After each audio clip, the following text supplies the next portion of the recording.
আসসালামু আলাইকুম ওরহমতুল্লাহ। কেমন আছো তোমরা সবাই? আশা করছি মহান আল্লাহর অশেষ রহমতে বেশ ভালো আছো। আলহামদুলিল্লাহ, আমরা আরও একটা নতুন লাইভে অ্যাটেন্ড হয়ে গেলাম। আজকে এটি হলো 15তম দিনের আয়োজন।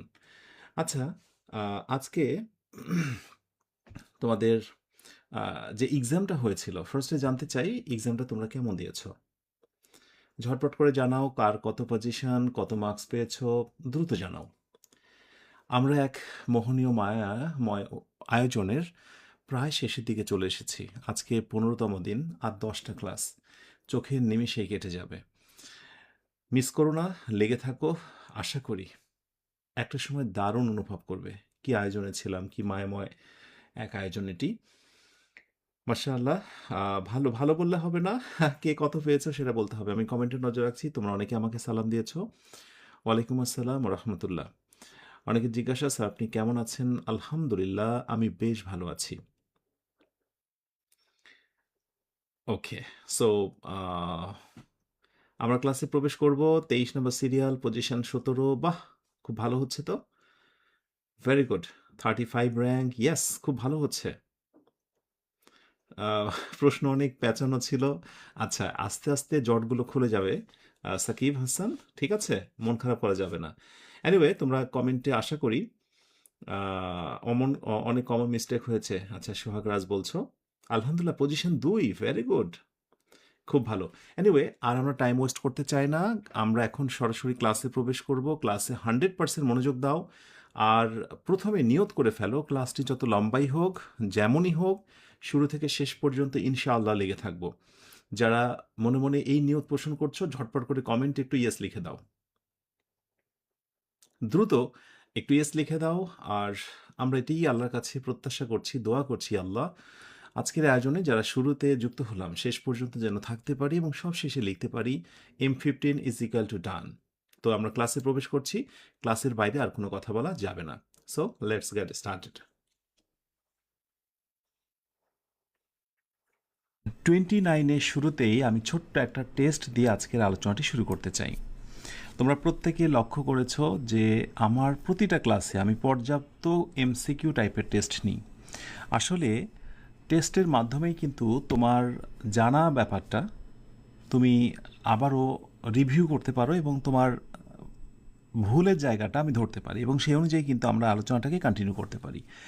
ওকে, সো আমি চাইবো যে এই মুহূর্তে যারা আমার সঙ্গে ক্লাসে যুক্ত আছো, বিশেষ করে পুরনো ভিউয়ার্স যারা, প্রত্যেকেই লাইক বাটনে হিট করে যারা আমার সঙ্গে ক্লাসে যুক্ত এবং ভিডিওটা একটু শেয়ার করে দাও এবং খুব কাছের একজন বন্ধুকে তুমি মেনশন করে দাও, যাকে তুমি তোমার খুব প্রিয় একজন বন্ধু ভাবো। ঠিক আছে, আমি দেখতে চাই।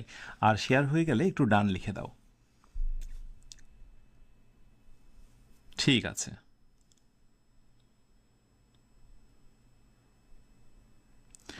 অনেকে ট্রাই করছো। আমি সুপারিশ করি যে সে ডাক্তার দেখাক। আমরা বলেছি যে এই টেস্টে তোমাকে ইংরেজি করতে হবে। আমি সুপারিশ করি যে সে ডাক্তার দেখাক। Option A, I suggest that let him see a doctor. Option B, I suggest that he sees a doctor. Option C, I suggest that he see a doctor. And option D, my suggestion is that he should see a doctor. আলহামদুলিল্লাহ, তোমরা যারা share করেছো সবার উপর শান্তি বর্ষিত হোক। ওকে, so এবার রাইট আনসারটা একটু মিলিয়ে নাও। আর বিশেষ করে তোমরা যারা পরবর্তীতে এই ক্লাসগুলো দেখো, অবশ্যই নিজেরা ট্রাই করবে। দেখো, রাইট উত্তরটা ফার্স্টে বলে দিই, একেবারে আনাড়ি একটা আনসার, সেটা হচ্ছে সি নাম্বারটা। Here C is the right answer. Okay, so ফার্স্টে এটা আমরা একটু লিখে দিই রাইট।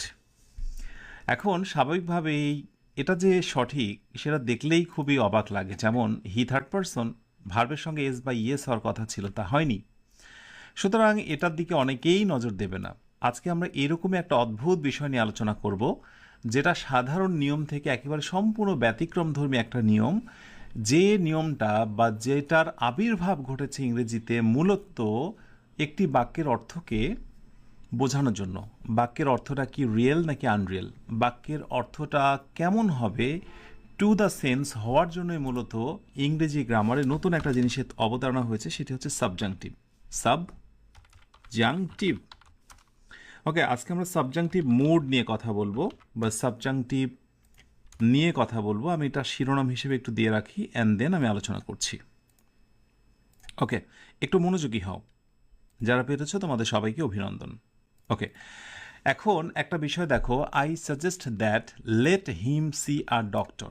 এটার বাংলা অর্থ হয়ে যাবে যে তাকে ডাক্তার দেখাতে দাও, তাকে ডাক্তার দেখাতে দাও। কিন্তু আমি বলেছি সে ডাক্তার দেখাক, এক অন্য রকমের ভাষা। সে ডাক্তার দেখায়, এটা আমরা পারি।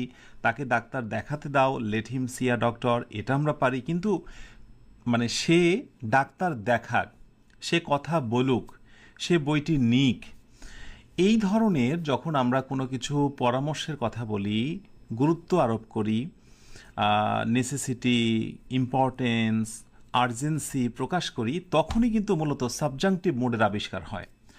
তো এ নাম্বার হওয়ার কোনো সম্ভাবনা নেই। বি নাম্বার অনেকের কাছে মনে হতে পারে হি থার্ড পারসন, ভার্বের সঙ্গে ইজ বাই ইয়েস, কিন্তু না।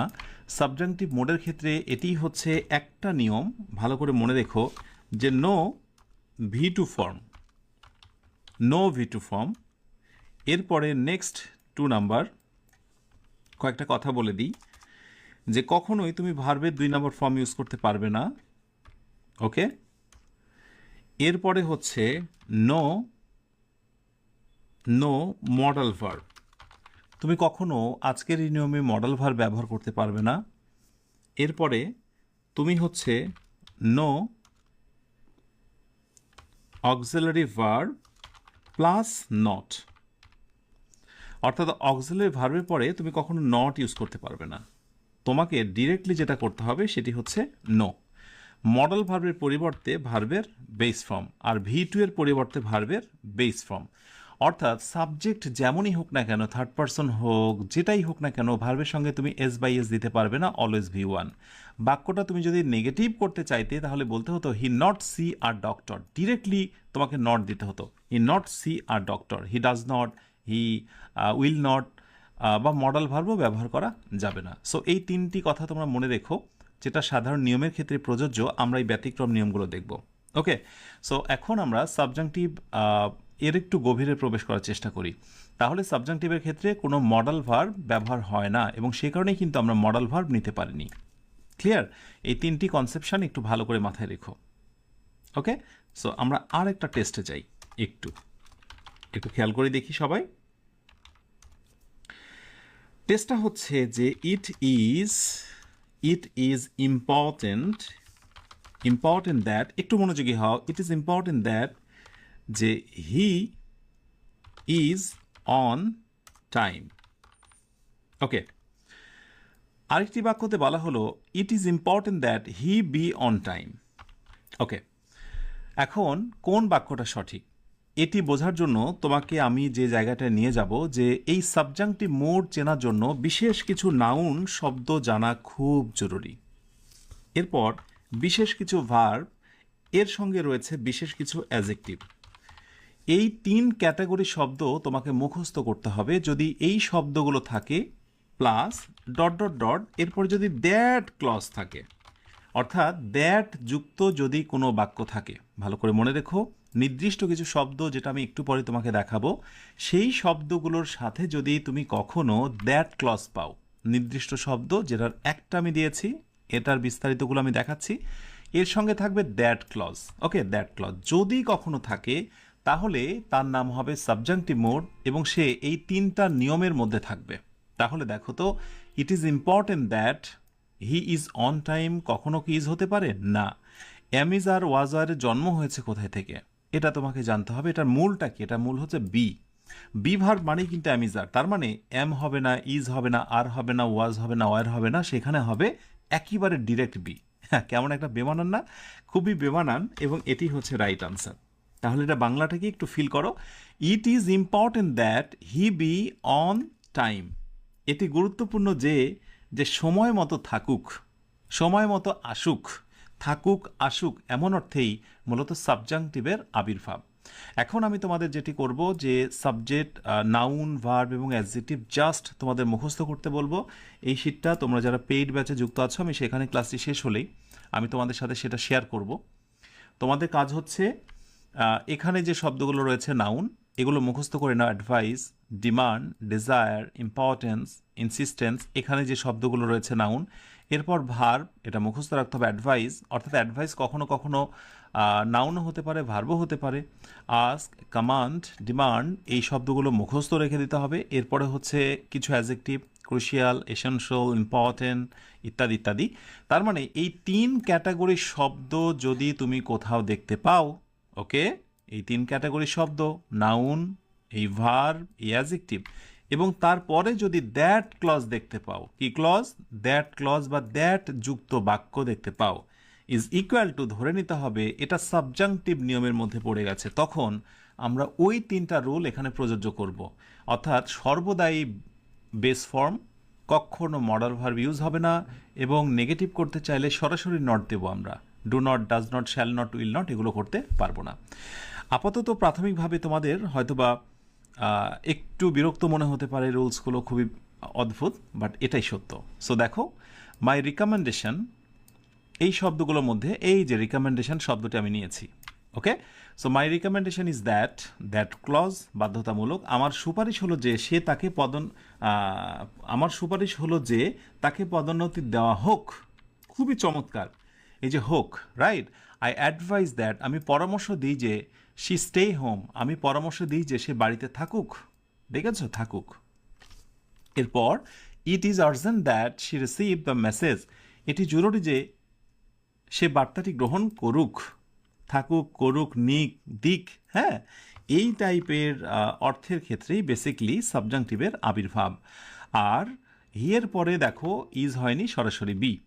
শি থার্ড পারসন, স্টেজ হওয়ার কথা ছিল, কিন্তু তারপরে stay. It is urgent that she receives হওয়ার কথা ছিল, কিন্তু তা নয়। এবং বিভিন্ন প্রতিযোগিতামূলক পরীক্ষাতে প্রশ্নগুলো কিভাবে আসে একটু দেখতে চাও? আচ্ছা দেখো, যেমন ধরো একটা টেস্ট আসলো, টেস্টে 2টো অপশান করে দিল, 4টা অপশান থাকবে, কিন্তু আমি তোমাকে দিচ্ছি 2টা অপশান। একটা হচ্ছে শি রিসিভস এবং আরেকটা হচ্ছে রিসিভ। ট্রু সেন্স থেকে বলো তো যে তুমি কোন আনসারটা দিতে। হ্যাঁ, জানা থাকলে তো অবশ্যই তুমি কোনটা দিতে সেটা সত্য কথা, কিন্তু জানা না থাকলে সম্ভবত কোন আনসারটি তুমি দিতে। আমাদের অ্যাজ ইউজুয়াল রুলে কিন্তু এটাই বলা হয়, সাবজেক্ট থার্ড পারসন হলে, হি, শি বা কোনো নাম হলে ভার্বের সঙ্গে এস বাই এস হয়ে যায়, এবং সেদিক থেকে অনেকেই হয়তো বি নাম্বারটাকে রাইট বলবে। কিন্তু যেহেতু ওই নির্দিষ্ট শব্দগুলো রয়েছে যেগুলো আমি মুখস্থ করতে বললাম, আর্জেন্ট হচ্ছে তার ভিতরে একটা, দেখি তো রয়েছে কিনা অ্যাডজেক্টিভের ভিতরে আর্জেন্ট, হ্যাঁ এই তো আর্জেন্ট। সো যেহেতু রয়েছে, অতএব এটি সাবজাংটিভ মোড, আর সাবজাংটিভ মোডে কখনোই ভার্বের সঙ্গে এস বাই এস হবে না, বেস ফর্ম হবে। অর্থাৎ রাইট উত্তর হচ্ছে এইটা। ওকে, এই হচ্ছে সাবজাংটিভের মূল কথা। সো ক্লাসটি শেষ করেই আমি চাইবো যে যেটা মুখস্থ করতে বললাম একেবারে টানা মুখস্থ করে নেবে, কেমন? আচ্ছা, এবার যে জায়গাটায় ছিলাম সেই জায়গাটা একটু ফিরে আসি। ওকে, এখন এই যে বাক্যটা, এখন আমি আরেকটা বাক্য তোমাদের সামনে উপস্থাপন করছি, সেটি হচ্ছে ইট ইজ, ধরো said, it is said that, that, এখন he filling in the gap, he filling in the gap, তারপরে ধরো সামথিং। এখন অপশান এতে বলা হলো যে ইজ অন টাইম, অপশান বিতে বলা হচ্ছে বি অন টাইম। বলো তো এই কোশ্চেনের আনসার তুমি কোনটা রাইট বলবে? একটু আগে আলোচনা এবং আমার এখন পর্যন্ত যা আলোচনা হয়েছে সেই প্রাপ্ত ধারণা থেকে বলো, ইট is said that he is on time or he be on time, which will be the correct answer? ঝটপট করে একটু জানাও দেখি। দেখো, নর্মালি আমরা এখানেও একই বাক্য দিয়েছিলাম, কিন্তু পার্থক্য হচ্ছে যে এই জায়গাটা ইট ইজ ইম্পর্ট্যান্ট ছিল, ওই শব্দগুলো 3 শ্রেণীর শব্দের ভিতরে মুখস্থ, কিন্তু এখানে দেখো সেইডের, সরি, ইম্পর্ট্যান্টের পরিবর্তে বা ওই ধরনের শব্দের পরিবর্তে আমি বসিয়েছি সেইড, অন্য কিছু। সুতরাং ইট is said that he is on time, এটা এবার সাধারণ নিয়মের মধ্যেই থাকবে। তার মানে একটা জিনিস বুঝতে পারছো যে ওই তিন শ্রেণীর শব্দ, নাউন, ভার্ব, অ্যাডজেক্টিভ মুখস্থ রাখা কত জরুরি। শুধুমাত্র ওই শব্দগুলোর পরে যদি দ্যাট বসে তবেই কেবলমাত্র এই 3টি নিয়ম প্রযোজ্য, এছাড়া অন্যান্য ক্ষেত্রগুলোতে একেবারে সাধারণ নিয়ম। মনে থাকবে? আশা করি বেসিক জিনিসটা তোমরা বুঝে গেছো। এই হচ্ছে সাবজাংটিভ। এখন সাবজাংটিভের ক্ষেত্রে সাবজাংটিভস আর অফ 2 types. বেসিক্যালি সাবজাংটিভ হচ্ছে দুই ধরনের, মনে রেখো সাবজাংটিভ হচ্ছে কয় ধরনের? দুই ধরনের। নাম্বার ওয়ান, এক নাম্বার হচ্ছে present subjunctive. Present, PRESENT,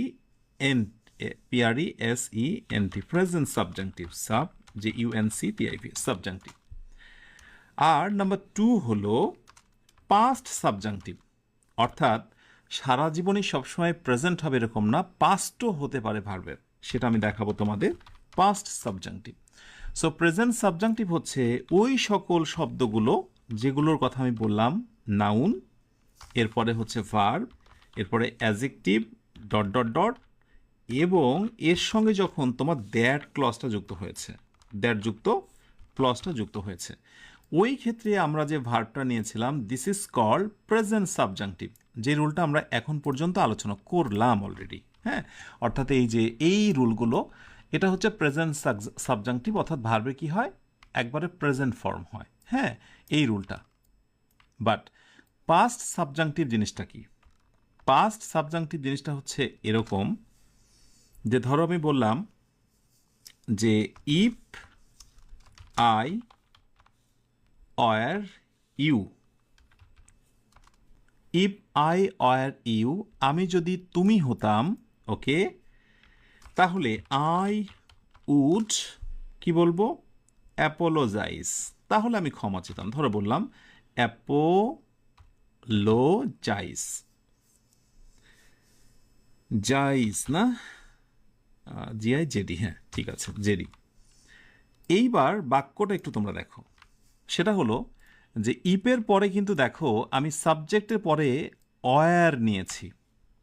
okay, so if I were, so যেগুলো এরকম হাইপোথেটিক্যাল বা কল্পনাপ্রসূত বাক্যগুলো থাকে, কল্পনামূলক বাক্য, যেমন আমি যদি তুমি হতাম তাহলে আমি ক্ষমা চাইতাম, তার মানে আমি তুমিও হইনি, ক্ষমা কিন্তু বাস্তবেও চাইনি, এটা একেবারে একটা কল্পনা।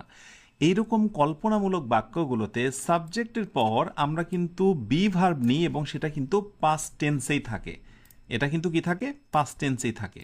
শুধু ব্যতিক্রম হচ্ছে যে যখনই, এই নোটটা তোমরা সংক্ষেপে করে নিতে পারো, ইফ পরবর্তী সাবজেক্টের পর, সেটা যে কোনো সাবজেক্ট হতে পারে, কোনো কথা নেই, বি ভার্ব অলওয়েজ হয়ে যায় অয়ার, অলওয়েজ হয়ে যায় অয়ার। এবং এটা দ্বারা যেটি বোঝায় সেটি হচ্ছে ইমাজিনেশন, ইমাজিনেশন। এটা দ্বারা বোঝায় হচ্ছে হাইপোথেটিক্যাল বা অতি কল্পনা প্রসূত একটি বিষয়। এবং আমি দেখেছি প্রতিযোগিতামূলক পরীক্ষাতে এই প্রশ্নটা প্রচুর পরিমাণে আসে। এবং সেটা কি, একটু খেয়াল করো সবাই। বলছে এরকম যে, ধরো if I dot dot you, I would not do that. এখন অপশান হিসেবে সাধারণত বলা হয় যে ইফ আই ওয়াজ হবে নাকি অপশান বিতে ওয়ার হবে। তো দেখো, যারা শুধুমাত্র এইটুকু জানো যে আয়ের পরে ওয়াজ হয় তারা তো ওয়াজই বসিয়ে ফেলবে, কিন্তু যখন সেটা কল্পনামূলক হয় বাক্যগুলো, এবং তুমি এটাকে অন্য কথায় বলতে পারো ইমাজিনেশন অর সেকেন্ড কন্ডিশনাল, আমরা যখন কন্ডিশনাল সেন্টেন্স দেখব সেখানে আরও ক্লিয়ার হব। একটু ছোট্ট করে দেখে রাখো conditional. Well, so second conditional বা এই হাইপোথেটিক্যাল বা ইমাজিনেশন হয় সেখানে যে কোনো সাবজেক্টের পর ইফ যুক্ত সাবজেক্টের পর বি ভার্ব সর্বদাই হয়ে যায় অয়ার। এবং আমি বিশ্বাস করি আজকের পর এই আনসারটা তুমি অনেক কনফিডেন্সের সঙ্গে দেবে, মনে থাকবে। ব্যাস, এই হচ্ছে মূলত কল্পনা। আচ্ছা, এবার একটা টেস্ট দিই, দেখি তোমরা ঠিকঠাক মতো পারছো কিনা। বলো তো, আই উইশ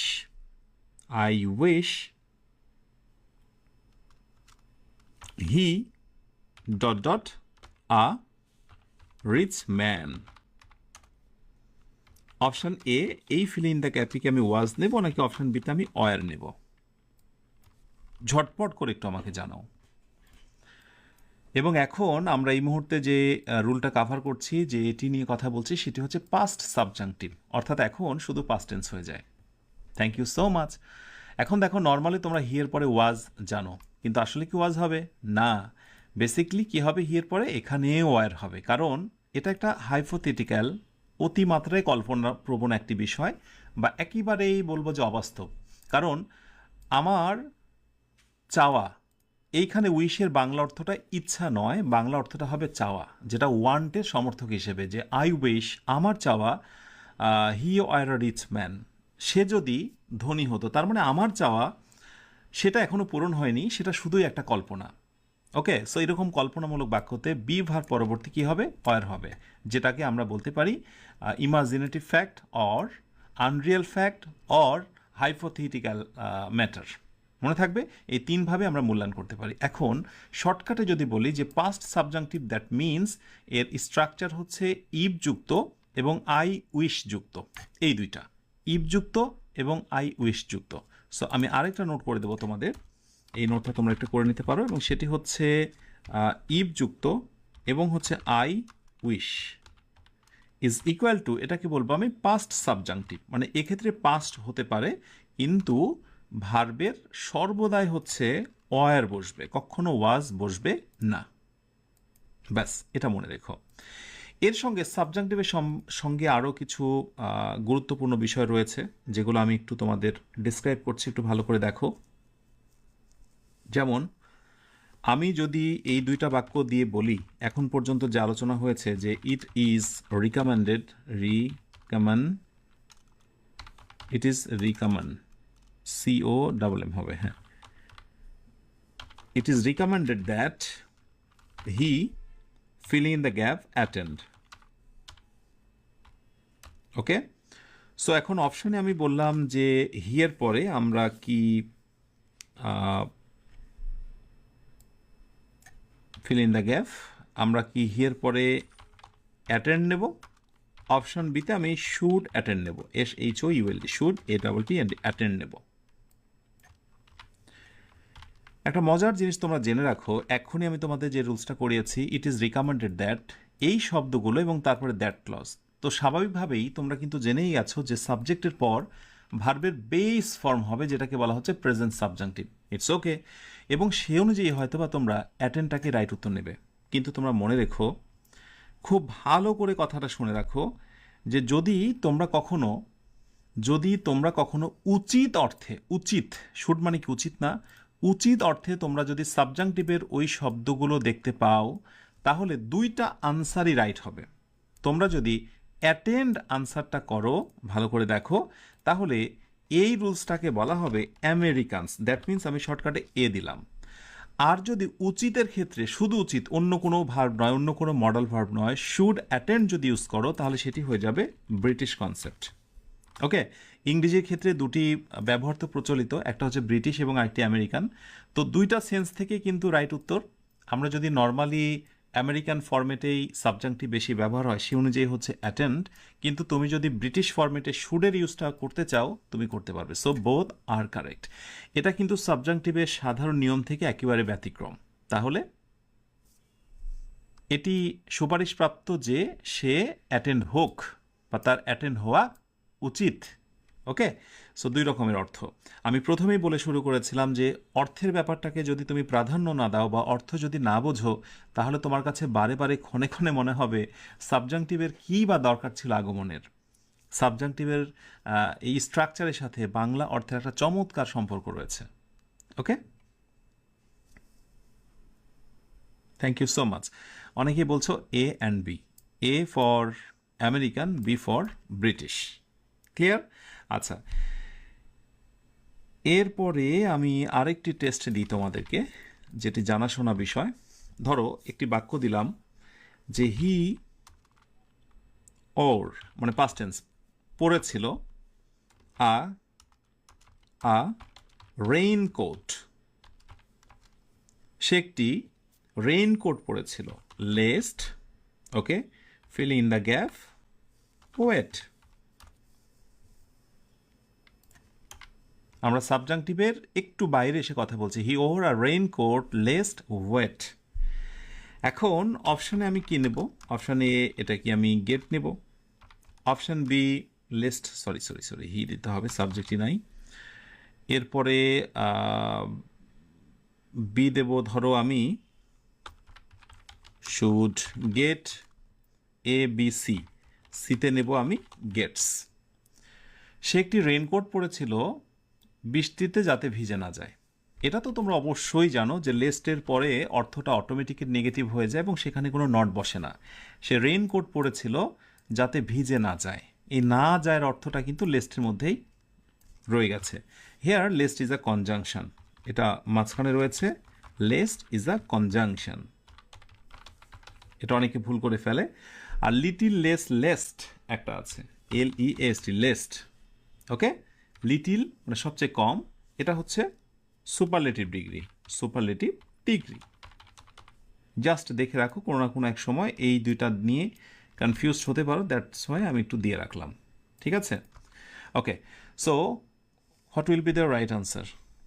দেখো, নর্মালি কিন্তু আমরা এটাই জানি, মানে আমরা যদি গোড়ামির কথা বলি, যে আমরা অ্যাজ ইউজুয়াল কিন্তু এটাই শিখে থাকি ট্র্যাডিশনাল গ্রামার অনুযায়ী, যে যদি কোথাও লেস্ট থাকে, লেস্টের পরে সাবজেক্ট পরবর্তী দুইটা জিনিস বসে, একটা হচ্ছে শুড এবং আরেকটা হচ্ছে মাইট। মাইটের ব্যবহারটা খুবই কম, ইনফর্মাল ওয়েতে মাইট ব্যবহারটা হয়, তবে অ্যাজ ইউজুয়াল কিন্তু আমরা এটাই শিখাই যে শুড বা মাইটের পরে ভার্বের বেস ফর্ম। এটা হলো ইংরেজি একটু অল্প জেনে এবং গুটি কয়েক ইংরেজি জেনে বলা যায় যে সেটার উপরে আমল করা। বাট জেনে রাখো তোমরা, লেস্ট পরবর্তী কিন্তু প্রেজেন্ট সাবজাংটিভও হতে পারে, একবারে direct, he get wait, he get wait. আর আমি যদি ট্রেডিশনাল বা ব্রিটিশ গ্রামারকে বেশি ফোকাস দিই, তাহলে should will be the right answer. তাহলে এখানে দুইটা আনসারই right, get best present subjunctive, আর শুড গেট আনসার হবে বা ট্রেডিশনাল। আর গেটস তো হতেই পারে না কোনোভাবে, কারণ লেস্ট পরবর্তীতেও সাবজাংটিভ হয়। সো আমরা কি এটা কখনো জানতাম যে লেস্টের পরেও সাবজাংটিভ হয়? আমরা তো শুধু এটাই জানতাম যে ওই শব্দগুলো তিন শ্রেণীর নাউন, ভার্ব, অ্যাডজেক্টিভের পরে সাবজাংটিভ হয়, আর একটু আগে দেখিয়েছি যে ইফ বা আই উইশের পরেও সাবজাংটিভ হয়, এই তো। বাট আর একটা মজার তোমাদের জন্য বোনাস রয়েছে, সেই বোনাসটা হচ্ছে, এই বোনাসটা যে তথ্যটা আমি এখন দিচ্ছি সেটা আমার মূলত ছোটবেলার প্রশ্ন, মানে আমার নিজের জিজ্ঞাসা থাকে। আমি প্রায় ক্লাসে কিন্তু দেখবে যে কথাটা বলি, যে এই জিজ্ঞাসাটা কিন্তু আমার ছোটবেলার জিজ্ঞাসা। আমার মনে একটা প্রশ্ন রয়ে যেত, যেমন long live the king, long live the king, বাক্যগুলো একটু খেয়াল করো তোমরা। এরপরে তোমরা এরকম অনেক বাক্য দেখবে, গড গড ব্লেস ইউ। আমি এখানে সরাসরি গড কথাটি ইউজ করছি এই জন্য, বিকজ গ্রামার বা ডিকশনারিতে গড কথাটি ইউজ করা হয়, হ্যাঁ, আল্লাহর পরিবর্তে গড ব্লেস ইউ। এখন আমার প্রশ্ন হচ্ছে, লং লিভ দ্য কিং, তুমি খেয়াল করে দেখো, ভার্বের আসলে বেস ফর্ম হয়েছে সাবজেক্ট থার্ড পারসন হওয়ার সত্ত্বেও। আসলে কেন এমনটা হয়েছে, কখনো কি নিজেকে প্রশ্ন করে দেখেছ? অথবা এইরকমই যদি একটা টেস্ট দেওয়া হয় কাউকে, এবং যদি বলা হয় যে আল্লাহ ডট ডট আস, এখন দুটো অপশান হিসেবে যদি বলা হয় যে অপশানে কি হেল্প হবে নাকি অপশান বিতে হেল্পস হবে,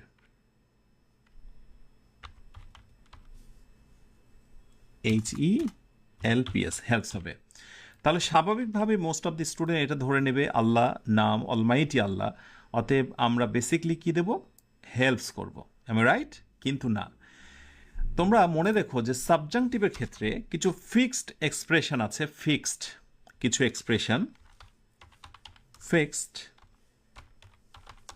এক্সপ্রেশন অফ সাবজাংটিভ, অর্থাৎ সাবজাংটিভের মতোই কিছু ফিক্সড এক্সপ্রেশন আছে যেটা বহুকাল ধরে ইংরেজিতে ওয়ার্ডের মতো, প্রবাদ প্রবচনের মতো, অলঙ্কার শাস্ত্রের মতো, লিটারি টার্মের মতো, ওই সিমিলি, অক্স মানে মেটাফোর ইত্যাদি, এইরকম যে ধারণাগুলো ইংরেজিতে থেকে গেছে, এবং তার ভিতরে এরকম কিছু শব্দ, লিভ লং দ্য কিং, এগুলোকে সাবজাংটিভের অন্তর্ভুক্ত করা হয়। গড ব্লেস ইউ, আল্লাহ তোমার মঙ্গল করুক, হ্যাঁ, ঈশ্বর তোমাকে মঙ্গল করুক, এই ধরনের কথাগুলো। আল্লাহ হেল্প আস, তো এই আল্লাহ তোমাদের সাহায্য করুক, হ্যাঁ, আল্লাহ তোমাদের আমাদের সাহায্য করে এরকম নয়, আল্লাহ তোমাদের সাহায্য করুক, বা আল্লাহ আমাদেরকে সাহায্য করুক বা করুন, ঠিক আছে। এই জাতীয় কথা অর্থে বেসিকলি কি হয়, প্রেজেন্ট সাবজাংটিভ হয়।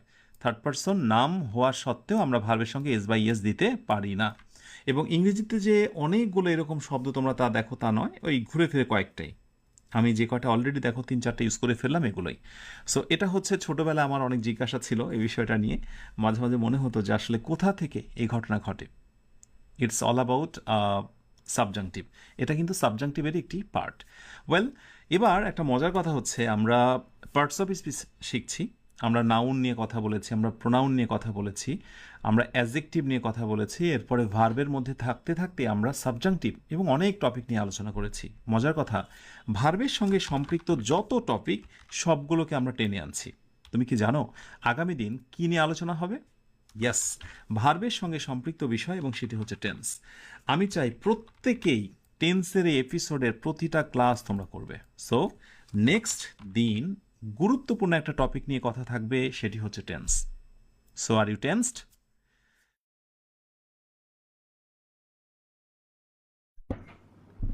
I hope you are not tensed. কোনোভাবেই টেন্সড হওয়া যাবে না। ডেফিনেটলি বলবো যে শান্ত থাকতে হবে। এনিওয়ে, প্রথম লেকচার কিন্তু অলরেডি শেষ হলো। একটু আমাকে জানাতে পারো প্রথম লেকচারটা তোমাদের কেমন লাগলো। একটু বিরতিতে যাব, আর সাথে এটা বলে দিই, এভাবেই মনের আনন্দে নিজের অজান্তেই কেটে যাবে 25টা দিন। যারা এই মোহনীয় মোহমায়াময় আয়োজনের মধ্যে রয়েছে তারা জানো যে কিভাবে কেটে গেছে পুরো সময়। আর এই গ্রুপেই তোমাদের অনেকেই রয়েছে এরকম, তোমাদের স্বতঃস্ফূর্ত উপস্থিতি, তোমাদের ভালো করা, তাদের গা জ্বলে যায়। তারা ভাবে, আরে কিভাবে এরা পারছে, আমি তো পারি না। সো এটাই হচ্ছে বিষয়। সফল সবাই হতে পারে না, যারা লেগে থাকে তারাই সফল হয়। প্রথম আয়োজনটি শেষ হলো, কেমন লাগলো একটু জানাতে থাকো, আর একটু রিফ্রেশমেন্টে আমরা যাই। এরপরে ফিরে আসছি, বিরতির পর শুরু করব টেন্সের গুরুত্বপূর্ণ আলোচনা। অন্তরে ঢেলে দাও তোমার প্রেমের নূর, পাপ কালিমা সব যেন হয়ে যায় দূর। অন্তরে ঢেলে দাও তোমার প্রেমের নূর, পাপ কালিমা সব যেন হয়ে যায় দূর। প্রভু তোমার নূরের আলো, আধার মনের দ্বার খোলো। প্রভু তোমার নূরের আলো, আধার মনের দ্বার খোলো। তোমার প্রেমে ডুবে থাকি যেন রাত দিন, কোনো কিছুতে যায় না যেন ভুলে মমি। তোমার প্রেমে ডুবে থাকি যেন রাত দিন, কোনো কিছুতে যায় না যেন ভুলে মমি। বিপদ আপদ আসুক যত, বিপদ আপদ আসুক যত, তোমাকে ডাকে যেন তত। প্রভু তোমার নূরের আলো, আধার মনে দ্বার খোলো। প্রভু তোমার নূরের আলো, আধার মনে দ্বার খোলো। দমে দমে ডাকি মেহেরবান তোমাকে, ক্লান্তি দূর করে দাও সব তুমি আমাকে। দমে দমে ডাকি মেহেরবান তোমাকে, ক্লান্তি দূর করে দাও সব তুমি আমাকে। আধারে ঘেরা পথে মারিয়ে, আধারে ঘেরা পথ মারিয়ে, জানা অজানাই ভুল হলে ক্ষমা করে দিও। প্রভু তোমার নূরের আলো, আধার মনে দ্বার খোলো। প্রভু তোমার নূরের আলো, আধার মনে দ্বার খোলো।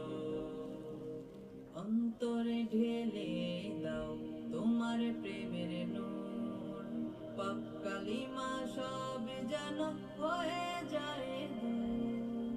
অন্তরে ঢেলে দাও তোমার প্রেমের নূর, পাপ কালিমা সব যেন হয়ে যায় দূর।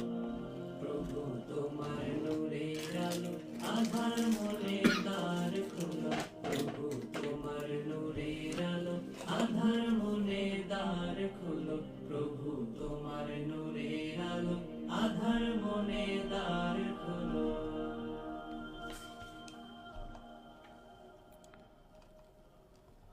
আলহামদুলিল্লাহ, ওয়েলকাম ব্যাক। আবারও ফিরে আসলাম বিরতির পর। আহ, একটা কমেন্টের প্রাপ্তি স্বীকার করে দ্বিতীয় আয়োজনে ফিরে যেতে চাই। একজন লিখেছেন যে আসলে উপস্থিতি দেখে মাঝে মাঝে মনে হয় যে ইস, কেন এত সংখ্যক শিক্ষার্থী ভর্তি হয়েছিল। আসলে তো তাই, সবাই তো পারে না। দেখো, এভাবেই স্বপ্নবাজ তরুণ তরুণীরা স্বপ্ন দেখা শুরু করে। এক ঝাঁক মেধাবীরা যুক্ত হয় স্বপ্ন দেখার এ রঙিন পাঠশালায়, কিন্তু শেষ পর্যন্ত তারা টিকে থাকতে পারে না। এটাই বাস্তবতা। হাজার হাজার মানুষ দেখলেও সেখানে সফল হয় মাত্র কয়েকজন। লক্ষ লক্ষ বিসিএস পরীক্ষার্থী থাকলেও বিসিএস ক্যাডার হয় মাত্র কয়েকজন। তুমি তোমার নিজের দিকে তাকিয়ে দেখো, ঠিক যেখানে অবস্থান করছো আশেপাশে তাকিয়ে দেখো, কতজন শুরু করেছিল। সেটা শুধু এই প্রাইভেট এই প্রোগ্রাম নয়, যে কোনো কিছুই, কিন্তু কতজন সেখানে টিকতে পেরেছে। তাই আমি প্রথম থেকে বারবার বলি যে কে থাকলো কে থাকলো না এটি খেয়াল করতে হবে না, তুমি থাকতে পেরেছো কিনা। This is the main fact and it is the main focusing point. So অবশ্যই তোমাকে থাকতে হবে। যারা থাকবে তারা অবশ্যই উইন করবে। আর নিশ্চয়ই তোমরা অবগত, এই আয়োজনটার পর ইনশাআল্লাহ আমি শুরু করতে চলেছি স্পিকিংয়ের একটা চ্যালেঞ্জিং ব্যাচ, যে ব্যাচে আমার সঙ্গে যারা থাকতে পারবে মাত্র 21 দিন পর তাদেরকে কথা বলিয়ে ছাড়বো, যা দেখবে পুরো বাংলাদেশ ইনশাআল্লাহ। নিয়ত সৎ, এমন যদি সততার মনোভাব নিয়ে আমার সঙ্গে যুক্ত হতে পারো, প্রতিটা আয়োজন থেকে যেমন বেনিফিটেড হয়েছে ইনশাআল্লাহ স্পিকিং থেকেও বেনিফিটেড হবে। তবে তোমাকে হতে হবে অনেক বেশি অপটিমিস্টিক এবং স্বপ্নবাজ। তাহলে শুরু করছি দ্বিতীয় আয়োজনটি। দ্বিতীয় আয়োজনটির ব্যাপারে খুব যে বিষয়টি না বললে নয় সেটি হচ্ছে টেন্স। এটা তোমাকে রপ্ত করতেই হবে। এবং আমি যদি বলি আমার এই পুরো আয়োজনের হার্টবিট কোন লেকচারগুলো, তাহলে বলবো ঠিক এখন যে কয়েকটা টেন্সের উপরে লেকচার হবে সেটা। তাই জীবনে ঘুরে ফিরে বারবার টেন্সের এই ক্লাসগুলো তুমি দেখবে, এটি তোমার প্রতি ডিরেকশন থাকবে। সো পুরো মনোযোগটা আমরা ক্লাসে দেবো এবং নিয়ত করে ফেলবো ইনশাআল্লাহ শেষ পর্যন্ত থাকতে চাই। ইয়া আল্লাহ, তুমি আমাকে সেই তৌফিক দান করো। ইনশাআল্লাহ বলে ফেলো এবং কমেন্টে একটু ইয়েস লেখো, ঠিক আছে? এক্কেবারে খেয়াল করতে হবে না কজন আছে, তুমি আছো কিনা, এটি হচ্ছে সবচেয়ে বড় পয়েন্ট, বড় ভালো লাগার বিষয়। তো চলো আমরা দ্বিতীয় আয়োজনটি শুরু করি, টেন্সের আলোচনা। So let's get started.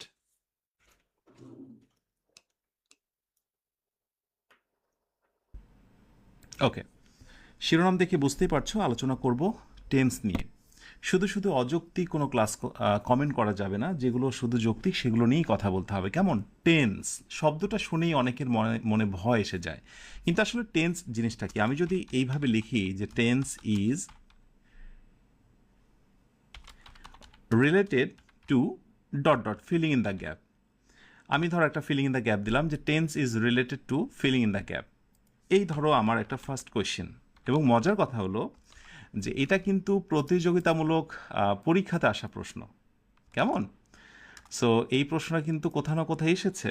So দেখা যাক যে তোমরা পারছো কিনা। Tense is related to fact, B number image, C number time, D number condition. আপাতত বেসিক কনসেপ্ট তোমাদের রয়েছে কিনা ঝটপট করে একটু আমাকে জানাও দেখি। So tense is related to, tense কার সঙ্গে সম্পৃক্ত? ফ্যাক্ট, ইমেজ, টাইম আর কন্ডিশন। ইমেজ অর কন্ডিশন, বলো দেখি। মাশাআল্লাহ, এই কোয়েশ্চেন আনসার পারা মানে হলো যে টেন্সের বিষয়ে মোটামুটি একটা ছোট্ট হলেও ধারণা রাখো। সেটা হলো tense is related to time, অর্থাৎ টেন্স সময়ের সঙ্গে সম্পৃক্ত। তার মানে টেন্স কথা বলে মূলত সময় নিয়ে। তাহলে আমরা ব্যাপারটাকে যদি আরেকটু সহজ করে বলি, তাহলে ব্যাপারটা এরকম দাঁড়াচ্ছে যে টেন্স ইজ ইকুয়াল টু হচ্ছে টাইম, অর্থাৎ যেটাই টেন্স সেটাই হচ্ছে টাইম। কি মনে থাকবে? তাহলে টেন্স দেখে টেনসিত, অর্থাৎ চমকে যাওয়ার কোনো কারণ নেই। টেন্স মানে মূলত একটা সময়। এবার আমি তোমাকে যদি প্রশ্ন করি সময় মূলত কত ধরনের, তো সময় মূলত কত ধরনের এটার কথা বললে আমার স্বাভাবিকভাবেই ছোট্ট একটা সময় সংক্রান্ত খুবই গুরুত্বপূর্ণ একটা কোটেশন মনে পড়ে যায়। দেখি তোমাদের কারো এই কোটেশনের সঙ্গে কারো সম্পৃক্ততা রয়েছে কিনা। সেটা হলো আমরা ইয়েস্টারডে একটা কোটেশন দিচ্ছি, yesterday is history, yesterday is history, comma, এরপরে বললাম tomorrow, tomorrow is mystery. Okay, আর এরপরে বললাম and today, today is a GIFT gift. এই কোটেশনটা, এই উক্তিটা না আমার চমৎকার, অনেক বেশি ভালো লাগে। ইয়েস্টারডে ইজ হিস্ট্রি, গতকাল হচ্ছে ইতিহাস, টুমোরো ইজ মিস্ট্রি, আর আগামীকাল হচ্ছে রহস্য, রহস্যতে ভরা, and today is a gift, আর আজ হচ্ছে একটি উপহার। সো আজকের এই দিনটাকেই কাজে লাগাও। তো এখানে আমি অলরেডি একটা মজার কথাও বলে দিয়েছি কোটেশনের সাথে সাথে, সেটি হলো ইয়েস্টারডে সময় দেখো, সময় হচ্ছে গতকাল, টুমোরো মানে আগামীকাল, এবং টুডে আজ। সময় মূলত এই তিন প্রকার, সময় মূলত এই তিনটি সময়, গতকাল, আজ এবং আগামীকাল। আর টেন্সও ঠিক এই তিনটা জিনিস নিয়ে কাজ করে। টেন্স সময় নিয়ে কাজ করে, টেন্সের কাজ হচ্ছে সময় নিয়ে কথা বলা, আর সময় মানে ইংরেজিতে সময় হচ্ছে এই তিনটা, ইয়েস্টারডে, টুমোরো, আর হচ্ছে টুডে। এখন যেটাকে আমরা সাধারণ ইংরেজিতে বলি ইয়েস্টারডে, আমি একটু নোটস করছি এখানে, তোমরা একটু খেয়াল করো। যেটাকে আমরা ইয়েস্টারডে বলছি, ইয়েস্টারডে বলছি, ইয়েস্টারডে আরেকটি হচ্ছে টুমোরো, এবং আরেকটি হচ্ছে টুডে। এইগুলোর ইংরেজি মোটামুটি আমরা সবাই জানি। তো গ্রামারিয়ানরা বলছে যেটাকে ইয়েস্টারডে বলা হচ্ছে সেইটাকে গ্রামারি ভাষায় বলা হচ্ছে পাস্ট। অন্য কথায় পাস্ট টেন্স, মানে অতীত সময় সংক্রান্ত টেন্স। ওকে, যেটাই ইয়েস্টারডে সেটাই মূলত পাস্ট টেন্স। যেটাকে আমরা বলছি টুমোরো মানে আগামীকাল, টেন্সের ভাষায়, গ্রামারি ভাষায় সেটাকে বলা হচ্ছে ফিউচার, সেটাকেই বলা হচ্ছে ফিউচার। আগামীকাল একটা ফিউচার টেন্স। ওকে, আর যেটা বলছি টুডে আজ, সেটি হচ্ছে present tense.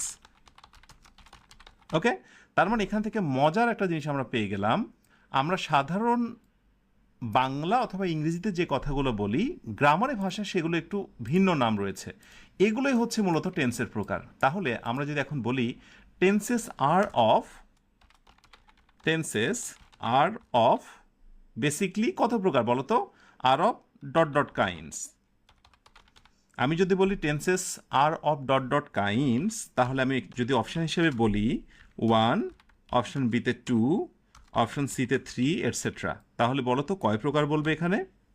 Yes, tenses are of 3 kinds. মূলত টেন্স হচ্ছে 3 প্রকার। ক্লিয়ার? ভালো করে বুঝে নাও, যেটি নিয়ে আমরা কথা বলি সময়, সেটাই হলো টেন্স। তো এখন আমি নিচে দেখা একটা সুন্দর পিকচার দিয়ে রেখেছি। মূলত টেন্সের যদি আমরা সিকোয়েন্সের কথা বলি, যদিও আমরা বলার সময় বলি যে প্রেজেন্ট, পাস্ট এবং ফিউচার, আগে বলি প্রেজেন্ট, তারপরে পাস্ট, তারপরে ফিউচার, কিন্তু আসলে মূলত পাস্ট থেকে শুরু হয়। মানে আমি এই মুহূর্তে রয়েছি, এটা হলো প্রেজেন্ট নাও, আর আমি থাকার একটু আগের ঘটনা সেটি হলো পাস্ট, এবং আমি যে জায়গাটায় যে সময় অবস্থান করছি তার একটু পরের ঘটনাই বা ঘটনাগুলোই হবে ফিউচার। তাহলে সুন্দর করে মাথায় গেঁথে নাও, যারা টেন্স বোঝে না, টেন্স হচ্ছে 3 প্রকার, একটি হলো পাস্ট, আরেকটি হলো ফিউচার, এবং আরেকটি হলো প্রেজেন্ট টেন্স। এখন এটাকেই সুন্দরভাবে কোনো কোনো সময় সাজিয়ে গুছিয়ে আমরা বলি আগে হচ্ছে প্রেজেন্ট টেন্স, তারপরে পাস্ট টেন্স, তারপরে হচ্ছে future tense. It's okay, no problem, এটা নিয়ে কোনো সমস্যা নেই। যে যেমন খুশি তেমন বলুক, টেন্সের 3টা প্রকার তোমার মাথায় থাকলেই হবে। এবং সাথে সাথে এটাও যেন মাথায় থাকে যে প্রেজেন্ট মানে বর্তমানের ঘটনাগুলোকে বোঝাবে, পাস্ট মানে অতীতের ঘটনাগুলোকে বোঝাবে, আর ফিউচার মানে হলো ভবিষ্যতের ঘটনাগুলোকে বোঝাবে। এটি থাকবে তো মাথায়? ওকে, ব্যাস। এইবার আমরা টেন্সের সঙ্গে বাংলাকে একটু মেলানোর চেষ্টা করব। আমরা কিছু এক্সাম্পল আমি একটা অ্যাট এ গ্ল্যান্স একটা জায়গায় ভিউ করছি, একটা পেজে, যাতে করে তোমাদের নজরে আসে। খুব মনোযোগী হও। ইংরেজি তুমি পারো বা না পারো, অ্যাটলিস্ট একটা জিনিস শিখে রাখো, সেটি হচ্ছে টেন্স। এবং বলে রাখি, ইংরেজি না পারার সবচাইতে বড় যে কারণটা তোমার জীবনে দায়ী হয়েছে সেটি হচ্ছে টেন্সটা না পারা। এই কথাটা তোমাকে জীবনে কতবার শুনতে হয়েছে, টেন্স জানিস না, ইংরেজি পারবি না, ইত্যাদি ইত্যাদি। তো আজকে না প্রমিস করেই ছাড়ো যে টেন্সের 3টা ক্লাস হবে ধারাবাহিকভাবে, বা এই ক্লাসগুলো অর্থাৎ হচ্ছে 30, আজকের এই ক্লাসটা 31 এবং 32। ইনশাল্লাহ এই 3টা ক্লাসে যত সাধারণ নিয়ম এবং ব্যতিক্রম নিয়ম রয়েছে আমরা সবগুলো কাভার করব। কেমন? তো নর্মালি আমরা টেন্স পেলাম হচ্ছে 3টা, প্রেজেন্ট, পাস্ট এবং হচ্ছে ফিউচার। প্রেজেন্ট মানে বর্তমানের কথাগুলো, পাস্ট মানেই অতীতের কথাগুলো, আর ফিউচার মানে ভবিষ্যতের কথাগুলো। তাহলে আমি যখনই প্রেজেন্ট কথা বলবো সঙ্গে সঙ্গে মনে করতে হবে ও আচ্ছা বর্তমানে ঘটনাগুলো। আমি যখনই পাস্ট কথাটি উল্লেখ করব ভেবে নেবে ও আচ্ছা এটা অতীতের ঘটনা, গতকাল, তার আগের দিন, একটু আগে, কেমন। আর যখন বলবো ফিউচার, আচ্ছা ফিউচার, ফিউচার মানে ভবিষ্যতের ঘটনা, ঘটবে, ঘটেনি এখনো, ঘটবে, কেমন। ওকে, এবার দেখো প্রেজেন্টেই আমরা মোটামুটি 4 ধরনের কথা বলি। প্রেজেন্টে আমরা কয় ধরনের কথা বলি? 4 ধরনের কথা বলি। সিম্পলি দেখো, আমি একটা বাংলা বলছি যে সে হাসপাতালে কাজ করে। হাসপাতালে কাজ করে, ধরো চিকিৎসক হিসেবে অথবা নার্স হিসেবে সে হাসপাতালে কাজ করে, জাস্ট করে। আমি একই কথা বলতে পারি সে হাসপাতালে কাজ করছে। তুমি খেয়াল করো, একটা হচ্ছে করে এবং একটা হচ্ছে করছে। ক্লিয়ার? আবার এই একই কথা আমি এইভাবে বলতে পারি একটা সময় যুক্ত করে যে সে 5 বছর ধরে হাসপাতালে কাজ করছে। তার মানে বর্তমানেই কাজ করছে, কিন্তু এই কাজ করাটা তার শুরু হয়েছিল 5 বছর পূর্বে, কিন্তু বর্তমানে কাজটা করছে। আবার আমি এটাও বলতে পারি সে 2018 সাল থেকে হাসপাতালে কাজ করছে, 5 বছর ধরে। আবার আমি এটাও বলতে পারি 2018 সাল থেকে।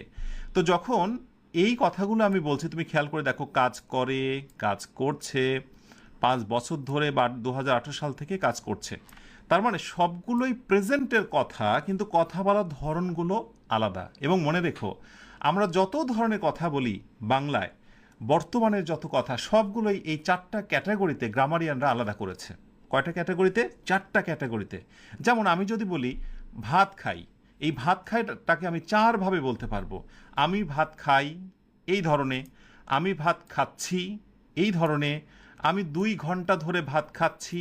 ওকে, আমি জন্মের পর 2000 বলা যায় যে 2018 সাল থেকে ভাত খাচ্ছি, কথার কথা।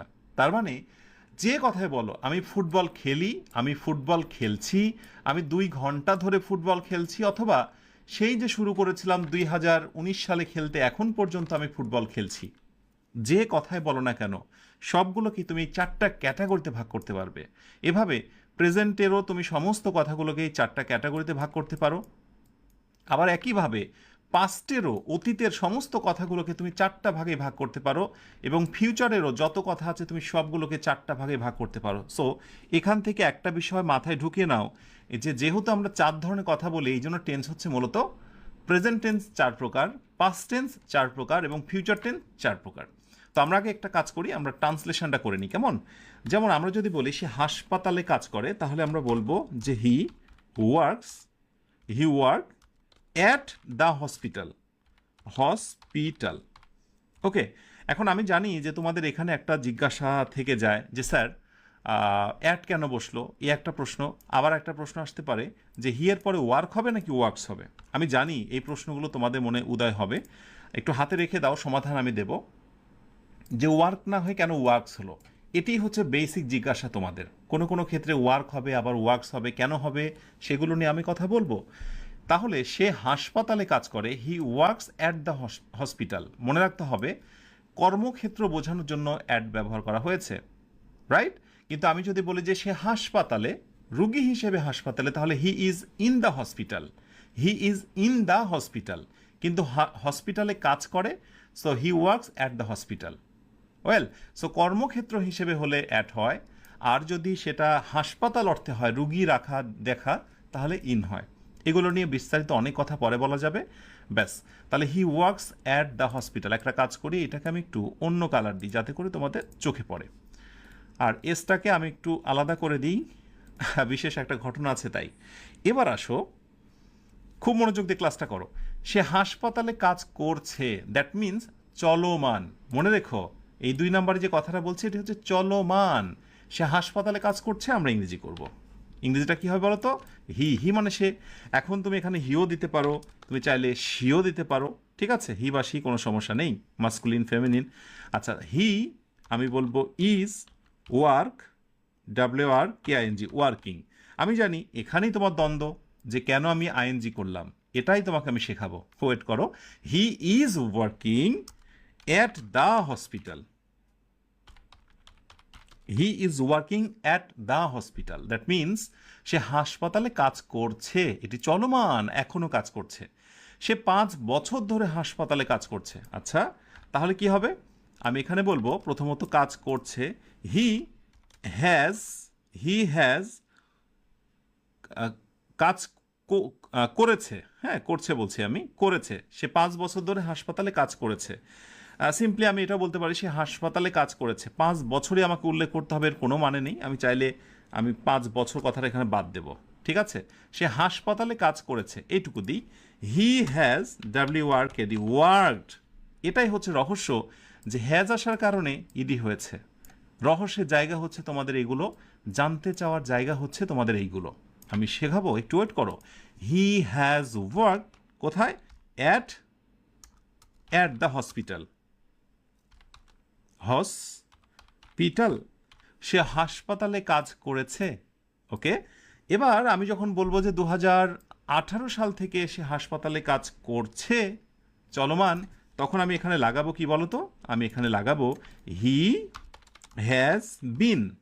এগুলো জানতে হবে, আমি শেখাবো তোমাকে। হি হ্যাজ বিন, এরপরে হচ্ছে working, he has been working, কোথায় কাজ করছে?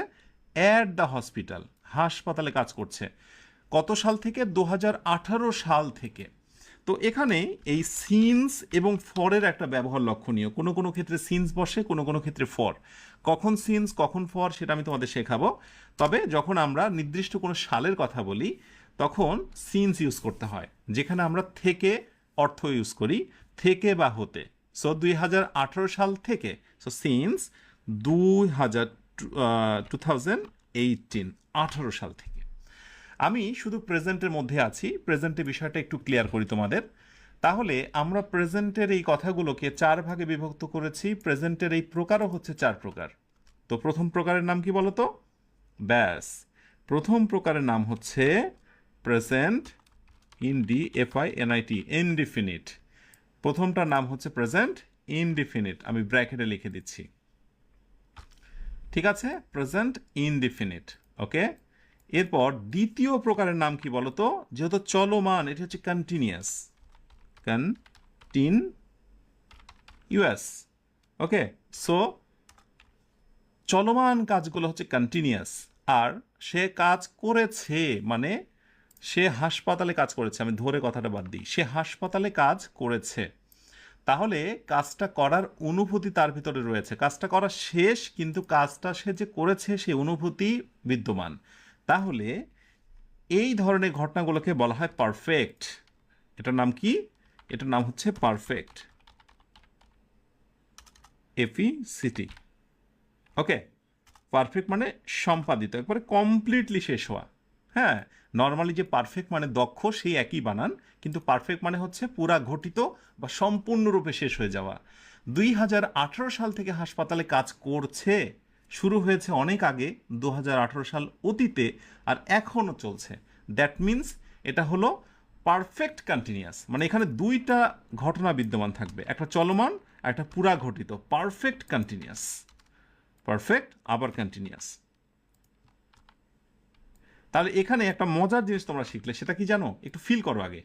সেটা হলো যে প্রতিটা টেন্সই হচ্ছে আবার 4 প্রকার: present indefinite, present continuous, present perfect এবং প্রেজেন্ট পারফেক্ট কন্টিনিউয়াস। এভাবে একইভাবে আমি আগামী দিন তোমাদেরকে হাইলাইট করব পাস্ট ইনডিফিনিট প্রথমটা, এরপরে past continuous, past perfect continuous. একইভাবে দেখাবো তোমাদের future indefinite, future continuous, future perfect এবং ফিউচার পারফেক্ট কন্টিনিউয়াস, একই ক্যাটাগরি। আজকে আমাদের মূল ফোকাসটা থাকবে প্রেজেন্টের দিকে, কারণ একদিনে যদি আমরা সব দিকে নজর দিই তাহলে সব হারাবো। ক্লিয়ার? সো একেবারে এখন মাথা থাকবে শুধুই প্রেজেন্টের দিকে। ব্যাস, এখন প্রথম নাম্বার একটা টিপস হচ্ছে, ভালো করে এই টিপসটা একটু দেখে রাখো। গুরুত্বপূর্ণ একটা টিপস হচ্ছে, কেউ একটা বাক্য তোমাকে দিল এবং দিয়ে বলল যে বলো তো এটা কোন টেন্স, এটা কিন্তু বলে। দ্বিতীয় যে বিষয়টি এসে যায়, প্রতিটা টেন্সের জন্য আলাদা করে একটি স্ট্রাকচার আছে, ওকে, যেটাকে আমরা বাংলায় বলি গঠন, STRUCTUR, স্ট্রাকচার। খুব ভালো করে এই জিনিসটা কন্ট্রোলে রাখতে হয়। যেমন কোনো বাক্য যদি প্রেজেন্ট ইনডিফিনিট টেন্স হয়, ওকে, তাহলে একটা স্ট্রাকচার মনে রাখতে হয়। প্রথমে বসে সাবজেক্ট, এরপরে একটা ভার্ব বসে। এই ভার্বের সঙ্গে কখনো এস অথবা ইএস হয়, অর্থাৎ ভার্ব বসে, আবার কোনো কোনো সময় সেই ভার্বের সঙ্গে এস অথবা ইএস হয়। কখন হয় এস বা ইএস আমি সেটা বলছি। এরপরে তোমার এক্সটেনশন মানে বাকি অংশ, ঠিক আছে? আমার মূল ফোকাস হচ্ছে ভার্ব পর্যন্ত, আর এই অংশটুকুর নাম হচ্ছে এক্সটেনশন। সাবজেক্ট, এরপরে হচ্ছে ভার্ব, কোনো কোনো সময় ভার্বের সঙ্গে এস বা ইএস হয়। ওকে, তাহলে এখানে জাস্ট একটা ছোট্ট জিনিস তোমরা মনে রাখো, এই নোটটা তোমরা একটু করে রাখতে পারো। সেটি হচ্ছে যদি আমরা কখনো হি, শি, ইট অথবা এনি নেম, আমরা যদি কোনো নাম ব্যবহার করি, নাম, তাহলে পরবর্তীতে ভার্বের সঙ্গে এস বা ইএস হয়ে যায়। ভার্বের সঙ্গে এস বা ইএস হয়ে যায়। এই ছোট্ট নোটটা একটু করে রাখো। সো যদি কখনো হি, শি, ইট অথবা কোনো কিছুর নাম, আমির, রীতা, মিতা, এই নামগুলো এসে যায়, ভার্বের সঙ্গে এস বা ইএস হয়ে যায়। তাহলে দেখো তো, হি বসেছে, অতএব পরবর্তীতে ভার্বের সঙ্গে কি হবে? এস বা ইএস হবে। ক্লিয়ার? সাথে আরেকটা ছোট্ট নোটসও তোমরা করে নিতে পারো। সে নোটটা হচ্ছে যখনই কখনো ভার্বের সাথে এস বা ইএস হয়, এটাকে বলা হয় সিঙ্গুলার ভার্ব। Singular verb. এই ভার্বের নাম কি? এই ভার্বের নাম হচ্ছে সিঙ্গুলার ভার্ব। কি মনে থাকবে? ওকে। কিন্তু এখানে একটা জিনিস নিয়ে দ্বন্দ্ব হয়, সে দ্বন্দ্বটা আমার মনে হয় এখনই মিটিয়ে ফেলা উচিত। ডিও ইউবিটি, ডাউট।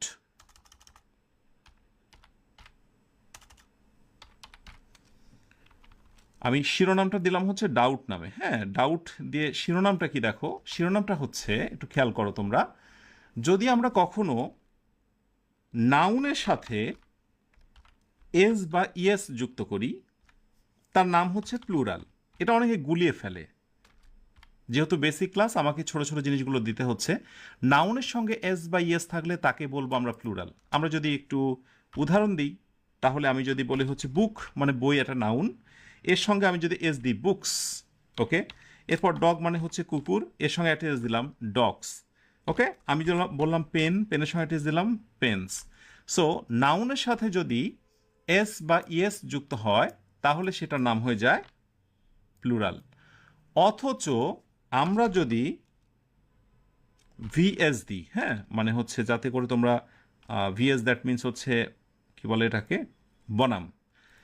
যদি কখনো আমরা ভার্বের সাথে এস বা ইএস দিয়ে দিই, সো ভার্বের সাথে যদি কখনো আমরা এস বা ইএস দিয়ে দিই, তাহলে সেটির নাম হয়ে যায় সিঙ্গুলার, যেটা অলরেডি আমি এই ইনফরমেশনটা দিয়েছি।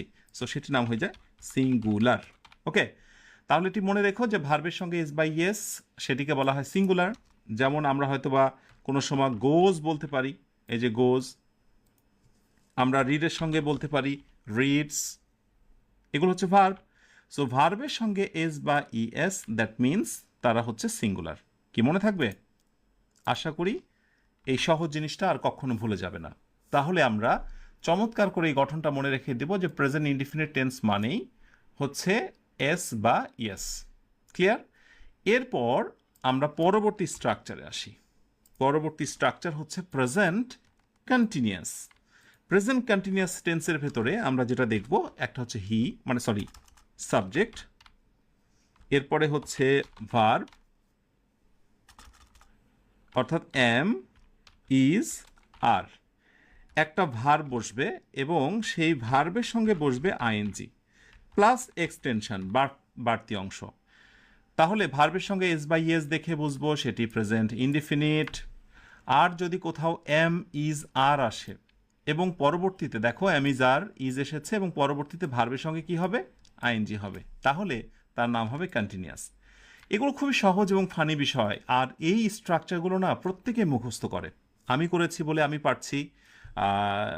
যে ইংরেজি ভালো পারে তার কিন্তু এগুলো কন্ট্রোলে আছে। তার মানে টেন্সের এই স্ট্রাকচারগুলোই কিন্তু তোমাকে মুখস্থ করতে হবে, কেমন? এবং আমি বলবো যাদের মনে থাকে না, রিডিং টেবিলের সামনে ছোট্ট একটা জায়গা থাকলে নোটসগুলো করে একটু সেখানে ঝুলিয়ে রেখো। ব্যাস, এই হলো স্ট্রাকচার। এখন কোনো কোনো সময় যদি এই প্রশ্নটা করা হয়, তুমি একবার ভাবো তো, মানে ছোট প্রশ্নগুলোই কিভাবে প্রতিযোগিতামূলক পরীক্ষা আসে তুমি একটু খেয়াল করো। ধরো এরকম বলা হলো যে they are dot dot me. এখন অপশান হিসেবে বলছে যে they are dot dot to me. এখন তুমি কি এখানে কাম দেবে নাকি অপশান বিতে কামিং দেবে? ছোট্ট অপশান, খুবই সহজ অপশান। একটু বলো তো এই কোশ্চেনের আনসারটা তুমি কি দেবে? খুব আত্মবিশ্বাস নিয়ে তুমি বলবে বা যে দে আর আছে আমার স্ট্রাকচারে আর, এর পরবর্তীতে একটা ভার্ব অবশ্যই বসবে এবং সেই ভার্বের সঙ্গে কি হবে, আইএনজি হবে। তার মানে শতভাগ আত্মবিশ্বাস নিয়ে তুমি বলবে যেখানে অবশ্যই আইএনজি হবে। ইয়েস, এটাই হচ্ছে শেখা, যে তুমি এটা জেনেছো যে অ্যামিজারের শর্ত হলো তার পরবর্তী ভার্বের সঙ্গে আইএনজি হয়। এবং মনে রাখো, যে ভার্বগুলোর সঙ্গে আইএনজি হচ্ছে, যে ভার্বগুলোর সঙ্গে এস বা ইয়েস হচ্ছে, এরা হলো মেইন ভার্ব, মানে প্রধান ভার্ব।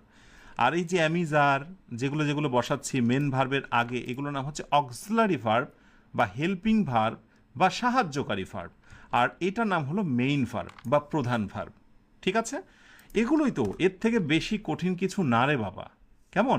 সো অ্যামিজার পরবর্তী ভার্বের সঙ্গে অবশ্যই কি হবে, আইএনজি হবে। এটা একটা কমন ধারণা, অ্যামিজার ভার্বের সঙ্গে কি হবে, আইএনজি হবে। এবার নাম্বার 3-তে আসো, প্রেজেন্ট পারফেক্টের মধ্যে এবার প্রবেশ করব আমরা। সো ফার্স্টেই আমরা একটি স্ট্রাকচার দেখে নিই। কেমন স্ট্রাকচারটা কি? প্রথমে বসবে সাবজেক্ট, সাবজেক্টের পর একটু কষ্ট করে মনে রাখতে হবে হ্যাভ অথবা হচ্ছে হ্যাজ। এখন কোথায় বসে অ্যাম, কোথায় বসে ইজ, কোথায় আর, কোথায় হ্যাভ বা হ্যাজ, অথবা কোন কোন ভার্ব কোন সব ক্ষেত্রগুলোতে এস বা ইয়েস হয় ইত্যাদির আমি চমৎকার লিস্ট একটু পরে তোমাদের সঙ্গে শেয়ার করছি। কেমন? সাথে থাকো। সাবজেক্ট, হ্যাভ, হ্যাজ, এরপর দ্বিতীয় তুমি যে মেইন ভার্বটা নিচ্ছ, এগুলো হচ্ছে অক্সিলারি ভার্ব, সাহায্যকারী ভার্ব। এই সাহায্যকারী ভার্ব বলছে যে আমার পরে একটা আপনাকে মেইন ভার্ব, প্রধান ভার্ব বা প্রিন্সিপাল ভার্ব নিতেই হবে, এবং সেই ভার্বের হবে ভি থ্রি মানে কি, পাস্ট পার্টিসিপল। তোমাদের মনে আছে আমি প্রথম দিকে কনজুগেশন অফ ভার্বস দিয়েছিলাম, একটা ভার্বের 3টা রূপ, এই যে গো, ওয়েন্ট, গন, ডু, ডিড, ডান। এই যে মুখস্থ করতে বলেছিলাম কনজুগেশন অফ ভার্ব, আমি আজকের দিনে আবার বলবো, যদি কন্ট্রোলে না থাকে দয়া করে একেবারে মুখস্থ করে নিও। কেমন? তাহলে হ্যাভ, হ্যাজ, এরপরে ভি3 প্লাস এক্সটেনশন, যা খুশি বাকি বসে বসুক, রাইট? এবং দেখো হি, ওকে ডান, এরপরে হ্যাজ, ওকে হ্যাজ, এরপরে ভি3 ওয়ার্ক, না কি হয়েছে, ওয়ার্কড, ওকে, এরপর হচ্ছে এক্সটেনশন। তাহলে বলো তো, ধরে নিলাম তুমি আগে জানতে না, বুঝতে না, এখন আমি তোমাকে যদি একটা বাক্য দিই, যে ধরে এরকম একটা বাক্য দিলাম, I have dot dot rice. So option এতে বললাম হচ্ছে ইয়েটি ইট, অপশান বিতে হচ্ছে ইটেন। বলো তো কোন আনসারটাকে রাইট বলবে? খুবই সহজ, এই হলো সাবজেক্ট, তারপরে বসেছে হ্যাভ, ওকে। সো এরপরে আমরা ভার্বের সঙ্গে কি করব, ভার্বের পাস্ট পার্টিসিপল করব। So eat ate eaten. এই যে আত্মবিশ্বাস নিয়ে তুমি এখন বলতে পারছো না, this is called the real learning. এই ছোট ছোট পদক্ষেপগুলোই তোমাকে টেন্সের গভীরতম নলেজে প্রবেশ করতে সাহায্য করবে। ও হ্যাঁ, আরেকটি কথা বলি, আমি তো এখন টেন্সের একেবারে বেসিক বিষয়টা নিয়ে কথা বলছি। একটু পরেই এই 4টা টেন্সেরই 4টা প্রকারেরই দেখবে আমি ব্যতিক্রম বা এক্সেপশনাল যে রুলসগুলো আছে সেগুলো আমি তুলে ধরবো। এখন এক্সেপশনাল বা ব্যতিক্রম রুলসগুলো যেগুলো প্রতিযোগিতামূলক পরীক্ষা আসে বা বিভিন্ন জায়গাতেই তোমার লাগবে, ফ্রি হ্যান্ড রাইটিং, স্পোকেনে, সেগুলো তুমি কিভাবে ধরতে পারবে? অবশ্যই বেসিকগুলো ভালো করার মাধ্যমে, রাইট? আচ্ছা, সো এই হচ্ছে প্রেজেন্ট পারফেক্ট টেন্সের একটি স্ট্রাকচার। এবার আরেকটি লাস্ট স্ট্রাকচার রয়েছে আমাদের, সেটা কি বলতো? সেটা হলো present perfect continuous. So present perfect continuous মানে প্রথমে হচ্ছে সাবজেক্ট, সাবজেক্টে পরে একটা হ্যাভ অথবা হচ্ছে হ্যাজ, এর সঙ্গে যুক্ত হবে বিন, অর্থাৎ হ্যাভ বিন অথবা হ্যাজ বিন, অক্সিলারি ভার্ব, এরপর একটা মেইন ভার্ব যুক্ত হবে, সেই ভার্বের সঙ্গে হবে আইএনজি। অনেকে বলে যারা প্রথমত ইংরেজি প্রথম দিকে শুরু করে, স্যার এত স্ট্রাকচার, এত রুলস আমি কিভাবে মনে রাখবো? তখন আমি অনেক শিক্ষার্থীকে বলি, কিছু শিক্ষার্থী থাকে না যে ফোন নাম্বার দেখা যায় খুব দ্রুত সে সেভ করতে পারে বা একটা ইনফরমেশন দ্রুত নোট করতে পারে, তো আমি তাকে বলি যে তুমি এত দ্রুত কিভাবে এই ইনফরমেশনগুলো চেঞ্জ করছো বা এটা পারছো কিভাবে? তো বলে স্যার এটা হয়ে যায়। তা আমি বলি যে এইটা তুমি পারো যেমন সহজ মনে হয়, এই জিনিসটাও টেন্সের এই বিষয়টা তোমার কাছে সহজ মনে হয়ে যাবে যখন তুমি এটাকে হৃদয় দিয়ে, ভালোবাসা দিয়ে শিখতে চাই, আমি শিখেই ছাড়বো মনে করবে। আজও টেন্স পারো না কেন জানো? কারণ টেন্সটা তুমি শিখবেই, টেন্স না শেখার কারণেই যে তোমার জীবনের এত দুর্গতি, এটা তুমি কখনো ফিল করো না। এখন উদ্যমী হও, টেন্স আমি শিখেই ছাড়বো, কি আছে রহস্য ভেদ করেই নেব, দেখবে টেন্স তোমার কাছে অনেক সহজ হয়ে যাবে। সাবজেক্টে পরে হ্যাভ, হ্যাজ, ভার্বের সঙ্গে আইএনজি, ওকে, ডট ডট, এরপরে কিছু একটা বসবে, বাট এই টেন্সের একটা মজার হিস্ট্রি হচ্ছে পারফেক্ট কন্টিনিউয়াস টেন্সে তুমি একটা বৈশিষ্ট্য দেখতে পাবে, সিন্স অথবা হচ্ছে ফর। কি দেখতে পাবে? সিন্স অথবা ফর। আমি প্রেপোজিশন সংক্রান্ত ক্লাসগুলোতে সিন্স এবং ফরের বিস্তারিত বিষয় নিয়ে কথা বলবো, শুধু এইটুকু জেনে রাখো সিন্স অথবা ফর। তাহলে এই বাক্যটা খেয়াল করো, হি, এই হচ্ছে সাবজেক্ট, হ্যাজ, হি এর পরে হ্যাজ বসে, ওকে। এরপরে হচ্ছে বিন, আমি বসাতে বাধ্য, এটা আমার নিয়ম। এরপরে ভার্বের সঙ্গে আইএনজি, এরপরে ভার্বের সঙ্গে কি বলতো? আইন, যেটা নিতে আমি বাধ্য, এখানে আমার কিছু করার নেই। এরপরে নিয়ম অনুযায়ী সিন্স অথবা ফর, এই সিন্স বা ফর নিয়ে আমি বৃহৎ কথা বলবো। এখন ধরো আমি তোমাকে একটা টেস্ট দিলাম, ধরো কথার কথা এরকম যে আই হ্যাভ, সরি, আরে, I have bin, fill in the gap, these,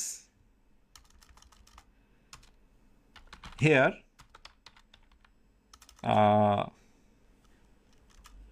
বলা হলো ফর 2 hours, 2 ঘন্টা যাবত। আমি এখানে 2 ঘন্টা যাবত পড়াশোনা করছি। এখন প্রশ্ন হচ্ছে এখানে কি আমি রিড নেব? অপশান বিতে আমি রিডস নিতে পারবো, অপশান সিতে আমি রিডিং নিতে পারবো, আরও অনেক কিছু। সো তুমি জেনেছো আই অর্থাৎ সাবজেক্ট, এরপরে হ্যাভ, ওকে, হ্যাভ বা হ্যাজ, এরপরে বিন, নিতে আমি বাধ্য, এবং এরপর ডেফিনেটলি পরবর্তী ভার্বের সঙ্গে হবে আইএনজি। সো আমি আত্মবিশ্বাস নিয়ে বলবো C is the right answer, right? So I have been reading. তাহলে একটু একটু করে তোমার ভিতরে যে আত্মবিশ্বাস তৈরি হচ্ছে না, একটি স্ট্রাকচার বিল্ড আপ হয়েছে না, যে এটা থাকলে এটা হয়। এই স্ট্রাকচারগুলো না ইংরেজির ক্ষেত্রে বলা হয় সংবিধান। সংবিধান আসলে পরিবর্তন হয় না। তোমার পরিবারের ক্ষেত্রেও একটা সংবিধান আছে, আছে না? যে তুমি চাইলেই বাড়িতে যা খুশি তাই চাইতে পারো না, তুমি চাইলেই বাড়িতে রাত 10টার পরে প্রবেশ করতে পারো না। এগুলো হচ্ছে সংবিধান। তো ইংরেজিরও একটা সংবিধান আছে, এগুলো তোমাকে মানতে হবে এবং বুঝতে হবে।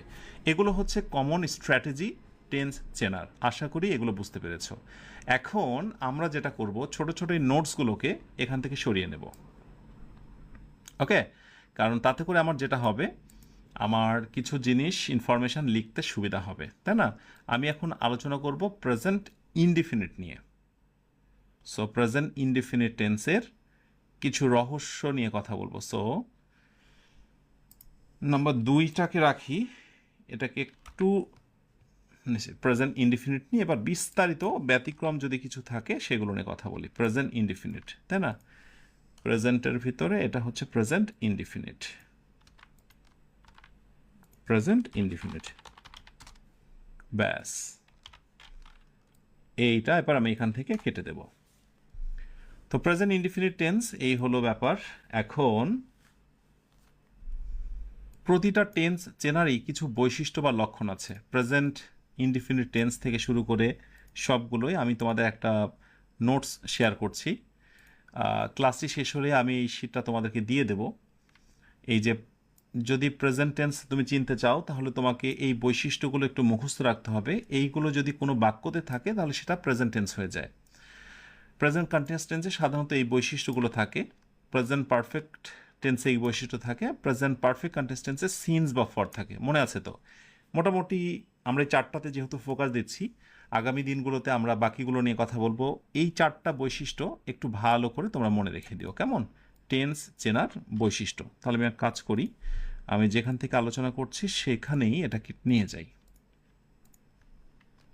এই টেন্স চেনার বৈশিষ্ট্য, এই চমৎকার সাজানো গোছানো শিটসগুলো তোমরা একেবারেই পেয়ে যাবে পেইড গ্রুপে, ওকে? টেন্স চেনা গুরুত্বপূর্ণ বৈশিষ্ট্য, তার মানে এই বৈশিষ্ট্যগুলো যদি কোথাও থাকে তাহলে সেটা কি হয়ে যায়? প্রেজেন্ট সিম্পল টেন্স হয়ে যায়, মানে প্রেজেন্ট টেন্স হয়ে যায়, ওকে? প্রেজেন্ট টেন্স হয়ে যায়। তাহলে আমি এখান থেকে একটা কাজ করি, এই দুটাকে বাদ দিয়ে দিই। এই বৈশিষ্ট্যগুলো একটু মুখস্থ রেখো। যেমন ধরো একটা টেস্ট দেওয়া হলো এবং প্রতিযোগিতামূলক পরীক্ষাতে আসছে, ভালো করে একটু খেয়াল করো তো রাইট আনসারটা কি হবে? হি হি অলওয়েজ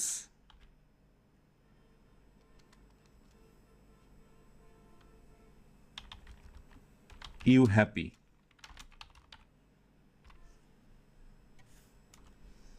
এখন বলা হচ্ছে যে হি অলওয়েজ, এখানে কি মেক্স হবে? বি নাম্বার ইজ মেকিং হবে।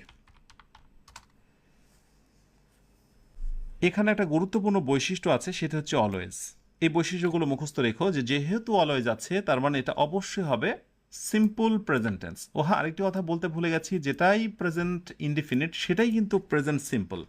হ্যাঁ, প্রেজেন্ট ইনডিফিনিট অথবা সিম্পল দুইভাবেই দুইটা নামই ডাকা হয়, দেখে আবার ভয় পেও না। তাহলে এই বৈশিষ্ট্য যেহেতু রয়েছে, সো রাইট আনসার অবশ্যই হবে he always makes you happy, সে সর্বদাই তোমাকে খুশি করে। ওকে, এই বৈশিষ্ট্যগুলো কিন্তু অনেক সময় টেন্স চেনার ক্ষেত্রে অনেক বেশি কার্যকর। মনে থাকবে? আশা করি অবশ্যই মনে থাকবে। আচ্ছা, এবার একটা গুরুত্বপূর্ণ টেস্ট দিই। টেস্টের সাথে সাথেই টেন্সের গুরুত্বপূর্ণ ইনফরমেশনগুলো আস্তে আস্তে করে বের হবে। ধরো আমি একটা বাক্য দিলাম, সেটা হলো যে ইট ইজ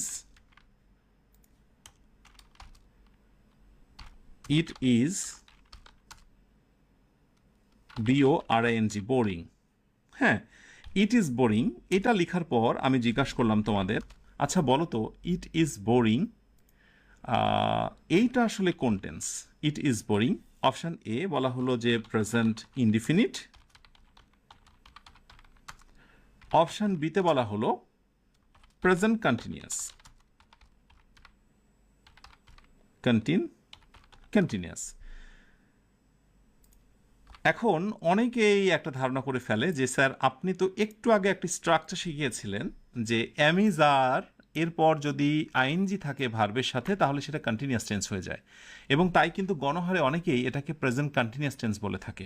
কিন্তু না, এখানে বুঝতে হবে ইংরেজিতে এরকম অনেক শব্দ রয়েছে যেই শব্দগুলোর সাথে জন্ম থেকে আইএনজি আছে। এগুলোর আমি লম্বা একটা লিস্ট আমি দিয়ে দেবো যারা পেড গ্রুপে আছো। যেমন ধরো বোরিং, অ্যামিউজিং, অ্যাস্ট্রোনাইজিং, সারপ্রাইজিং। এই শব্দগুলো বেসিক্যালি হচ্ছে ভার্ব নয়, এই শব্দগুলো হচ্ছে মূলত অ্যাডজেক্টিভ। সুতরাং যদি কোথাও তোমরা এম, ইজ অথবা আর, হ্যাঁ সাধারণত আই এখানে বসে না এই আইএনজি যুক্ত শব্দগুলোতে, ইজ আর বা বি ভার্ব যেটা বলি, এরপর যদি এমন কোনো ওয়ার্ড থাকে যে ওয়ার্ডের সাথে আইএনজি লাগানো আছে, মনে রেখো এইগুলো মূলত হচ্ছে অ্যাডজেক্টিভ শব্দ। হ্যাঁ, এটা থাকলে তার নাম হয়ে যাবে প্রেজেন্ট ইনডিফিনিট। সূত্রটা মনে রেখো, কঠিন লাগতে পারে কিন্তু আমি একটু সহজ করে দিই আবার ব্যাপারটা, যে it is amazing, it is boring, এগুলো দেখতে কন্টিনিউয়াস টেন্সের মনে হলেও এটা মূলত হচ্ছে প্রেজেন্ট ইনডিফিনিট। এটা বিরক্তিকর, এটা ভার্বই নয় যে ভার্বের সঙ্গে আমি আইএনজি করেছি। কেমন? সুতরাং কিছু কিছু ক্ষেত্রে রুলস কোনো কোনো সময় বিশ্বাসঘাতকতা করতে পারে, এটা তোমাকে অবশ্যই জানতে হবে। যেমন আমি যদি বলি, যেমন হি is working, he is working, এই বাক্যটা আর এই বাক্যটা এক নয়। ইজের পরে আইএনজি আর এখানে ইজের পরে আইএনজি এক ঘটনা নয়। এখানে আইএনজিটা হয়েছে ভার্বের সাথে, ওয়ার্ক শব্দটা ভার্ব, তার সাথে হয়েছে আইএনজি। কিন্তু প্রক্ষান্তরে বোরিং মানে শব্দটা আলাদা নয়, দুটা মিলেই একটা শব্দ। এখানে হচ্ছে ওয়ার্ক প্লাস আইএনজি, আর এখানে বোর প্লাস আইএনজি, আসলে এরকম নয়, শব্দটাই মূলত হচ্ছে বোরিং, একটাই শব্দ। সুতরাং এই জায়গাগুলো একটু নজর রেখো, প্রতিযোগিতামূলক পরীক্ষাতে বিভিন্ন জায়গাতে আমি দেখেছি প্রশ্নগুলো আসে ঘুরে ফিরে। ওকে, সো প্রেজেন্ট সিম্পল টেন্সের ভিতরে এই এই প্রশ্নটা একটু বিরাজমান। আচ্ছা, আরেকটি প্রশ্ন সিম্পল টেন্স থেকে আসে, আমি যেটা আসতে দেখি সেটা হলো, যেমন আমি বলবো এই হচ্ছে নেক্সট কোয়েশ্চিন। ধরো হচ্ছে তোমাদেরকে বলি যে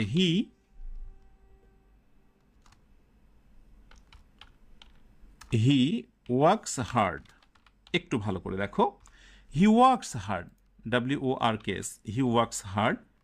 প্রশ্ন হলো হি ওয়ার্কস হার্ড এটা কি টেন্স? তো তুমি বলবে যে এটা প্রেজেন্ট ইনডিফিনিট টেন্স। খুবই ভালো কথা, হি ওয়ার্কস হার্ড, সে কঠোর পরিশ্রম করে। Subject, verb, extension, present indefinite. এবং এটা আমার একেবারে সাধারণ একটা নিয়ম, প্রেজেন্ট ইনডিফিনিট। ওকে, ডান। যদি আমি হি না দিয়ে এখানে আই দিতাম তাহলে আর এস হতো না, তখন বলতাম আই ওয়ার্ক হার্ড। ওকে, তার মানে এস বাই ইয়েস তখনই হয় যখন আমরা হি, শি, ইট বা কোনো নাম ব্যবহার করি, রাইট? সো এই কারণেই মূলত হি ওয়ার্কস হয়েছিল। ওকে, কোনো কোনো সময় এইটা একটু অন্যভাবে আসে, সেটি হলো প্রশ্ন করা হচ্ছে যে he does work hard, he does work hard. এখন প্রশ্ন হচ্ছে এই দুটি বাক্যের মধ্যে কোন বাক্যটা রাইট, দিয়ে বলা হলো যে চুজ দ্য কারেক্ট আনসার। দুইটা বাক্যের ভিতরে কোন বাক্যটা রাইট, কেউ কি বলতে পারো? বলো দেখি, চুজ দ্য কারেক্ট আনসার বা সেন্টেন্স। এখন অনেকেই মনে করতে পারে যে ডাজ কেন বসেছে ওয়ার্কের পূর্বে। ওকে, আমি একটু বলে দিই, হি ওয়ার্কস হার্ড, সে কঠোর পরিশ্রম করে, এই বাক্যটাও রাইট। আবার একই সাথে আমরা যদি বলি হি ডাজ ওয়ার্ক হার্ড, সে কাজই মানে সে কি বলে কঠোর কাজই করে, একটু ফোর্স দিয়ে জোর দেওয়া, সে কঠোর কাজই করে মানে কাজটাকে অনেক বেশি ফোর্স দেওয়া। এই যখন তুমি জোর দিতে চাও, ইমফ্যাসিস করতে চাও, সেটাও কিন্তু তুমি করতে পারো। সো এটাও রাইট। তাহলে এখানে একটা নতুন আমরা নোট লিখে নেব। সেই নোটটা কি বলো তো? সে নোটটা হচ্ছে আমরা প্রেজেন্ট ইনডিফিনিট টেন্সের মধ্যেই তো আছি এখন, ডু অথবা ডাজ নিতে পারি, তারপরে আমরা ভার্ব নিতে পারি। ওকে, সেটা দ্বারা মূলত ইমফ্যাসিস বা জোর বোঝায়। ইমফ্যাসিস, ইমফ্যাসিস অথবা বাংলায় তোমরা লিখে নাও, সেটা দ্বারা জোর বোঝায়। কোনো কিছু জোর দিয়ে প্রকাশ করার জন্য আমরা ডু বা ডাজ ইউজ করি। যেমন আমি যদি বলি যে আই লাইক, ভালো করে দেখো, আই লাইক, অথবা বললাম যে আই প্লে।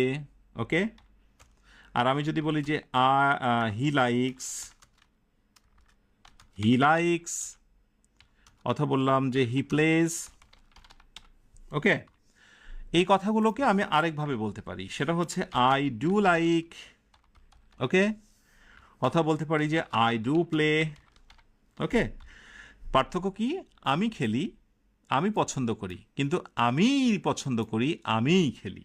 রাইট, একটু জোর দিয়ে। He likes, he plays. ওকে, তাহলে কি হবে বলো তো? এখানে একইভাবে আমি বলবো যে হি ডাজ, কারণ হি এর সঙ্গে তো ডাজ বসে না। হি ডাজ লাইক, এ লাইকের সঙ্গে আর এস থাকবে না, তখন হবে হি ডাজ লাইক। তারপরে কি হবে? তারপরে হবে হচ্ছে হি ডাজ প্লে। বাংলা অর্থ কি দাঁড়ালো? বাংলা অর্থ দাঁড়ালো সে পছন্দ করে, সে খেলে, সেই পছন্দ করে, সেই খেলে। সো আমরা এক্সট্রা ডু বা ডাজ ইউজ করতে পারি যদি সেই বাক্যটাকে আমি একটু জোর দিয়ে বা ফোর্স দিয়ে বোঝাতে চাই। আশা করি এই জিনিসটা তোমরা বুঝেছো। সাথে আরেকটি বিষয়, আমরা কিন্তু যত রকমের বিষয় আছে সেগুলোকে আমরা সামনে নিয়ে এগোনোর চেষ্টা করছি। আচ্ছা, আরেকটি বিষয় হলো, যখন আমরা কোনো একটা বাক্য লিখি, যেমন এইরকম একটা বাক্য, অনেকে ভুল করে যে আই হ্যাভ আ পেন। একবার সহজ বাক্য দিয়ে বোঝানোর চেষ্টা করি, আই হ্যাভ আ পেন। এখন দিয়ে বলা হচ্ছে এটা কোন টেন্স? তো অপশন এতে বলা হচ্ছে প্রেজেন্ট ইনডিফিনিট, শর্টকাটে ইনডিফিনিট লিখলাম। অপশন বিতে প্রেজেন্ট পারফেক্ট। তো মনে করে দেখো, আমি কিন্তু তোমাদের শিখিয়েছি যে যদি কোনো বাক্যতে হ্যাভ, হ্যাজ থাকে এবং তারপর ভার্বের ভি3 থাকে পাস্ট পার্টিসিপল, তাহলে সেটির নাম পারফেক্ট। এখন তোমরা অনেকেই ভুল করে এই ধরনের কোয়েশ্চেনের আনসার একটু অন্য দিয়ে ফেলো। কেমন দিয়ে ফেলো? বলো যে হ্যাভ আছে, অতএব হ্যাভ থাকা মানেই সেটা পারফেক্ট। আরে না রে বাবা, পার্থক্যটা তোমাকে বুঝতে হবে। পার্থক্যটা একটু বুঝে নাও তোমরা। পার্থক্য হচ্ছে, আমরা যদি কোথাও বলি যে হ্যাভ অথবা হ্যাজ, এরপরে পরবর্তী ভার্বে পাস্ট পার্টিসিপল, ভালো করে বোঝো, তাহলে সেটার নাম হবে পারফেক্ট, PERFECT, পারফেক্ট। কিন্তু যদি তোমরা কোথাও দেখো যে হ্যাভ অথবা হ্যাজ এর পরে আছে নাউন বা নাউন ফ্রেজ, শর্টকাটে NP, নাউন বা নাউন ফ্রেজ, মানে ভার্ব নেই, ভার্ব ছাড়া অন্য কিছু, তাহলে সেটির নাম হবে প্রেজেন্ট ইনডিফিনিট। তার নাম হবে ইনডিফিনিট, তার নাম হবে ইনডিফিনিট। এই নোটটা কি?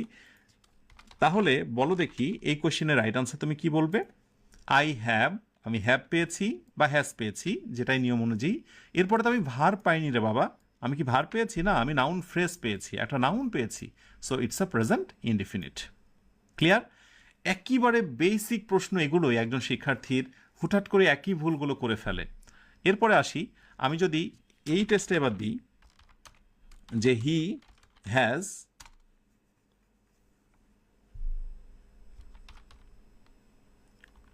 হি completed the task, he has completed the task. এইবার আমার মনে হয় আর তুমি রাইট আনসার দিতে একটুও দেরি করবে না, কারণ তুমি জেনে গেছো হ্যাভ বা হ্যাজ যদি থাকে এরপর ভার্বে পাস্ট পার্টিসিপল, ওরে বাবা কোনো কথা নেই, এটার নাম হচ্ছে পারফেক্ট। ইয়েস, এই যে নিজের ইচ্ছায় তুমি পেরেছো, দিস ইজ কল কনফিডেন্স। এই কনফিডেন্সটাই তোমাকে টেন্স ভালো করে শিখতে, টেন্সের খুঁটিনাটি বিষয়গুলোর ভিতরে যে ইন্দ্রজাল সেগুলো তোমাকে কাভার করতে সাহায্য করবে, রাইট? আর আমি যদি বলি he has a task, he has a task, তার একটা কাজ আছে, হি হ্যাজ আ টাস্ক। এইবার ধরো আমি বললাম হি হ্যাজ আ টাস্ক, এটাও হ্যাজ এটাও হ্যাজ, পার্থক্য কোথায়? হ্যাজের পরে পাস্ট পার্টিসিপল, অতএব পারফেক্ট বলেছি আমরা।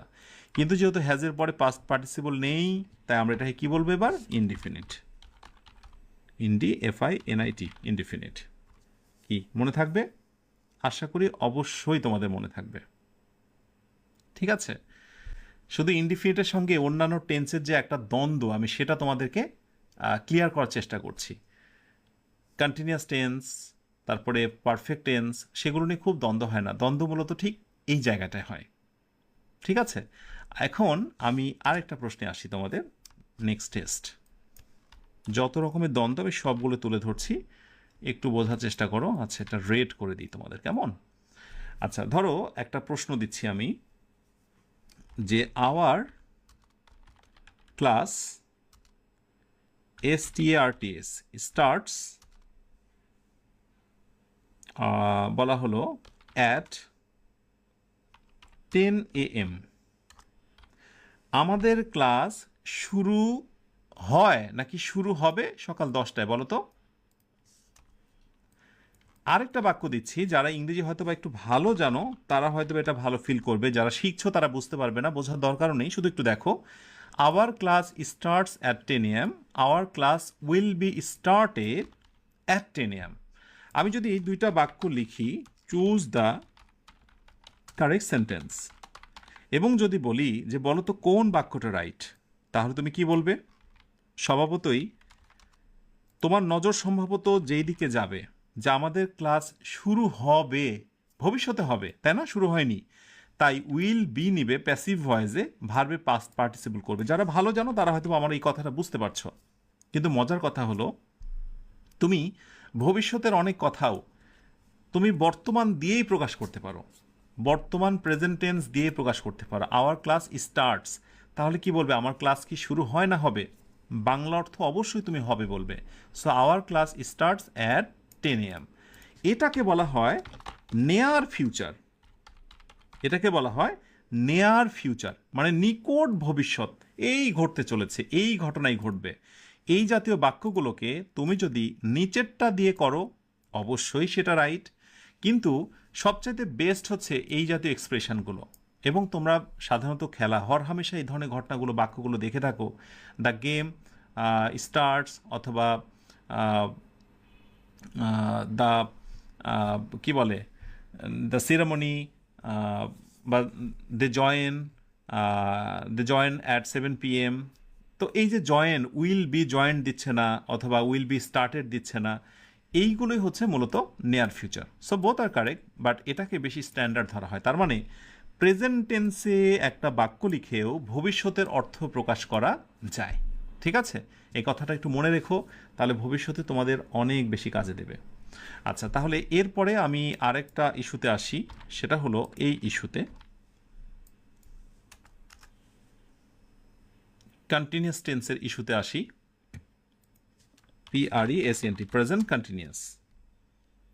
ব্যাস, কন্টিনিউয়াসটাকে আমরা একটু এখানে রাখি। কন্টিনিউয়াস মানেই হচ্ছে চলমান, মনে থাকবে?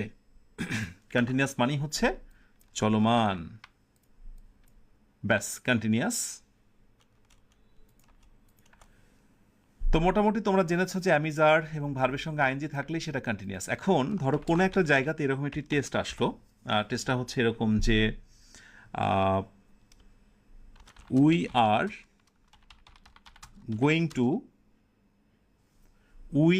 Going to open a shop.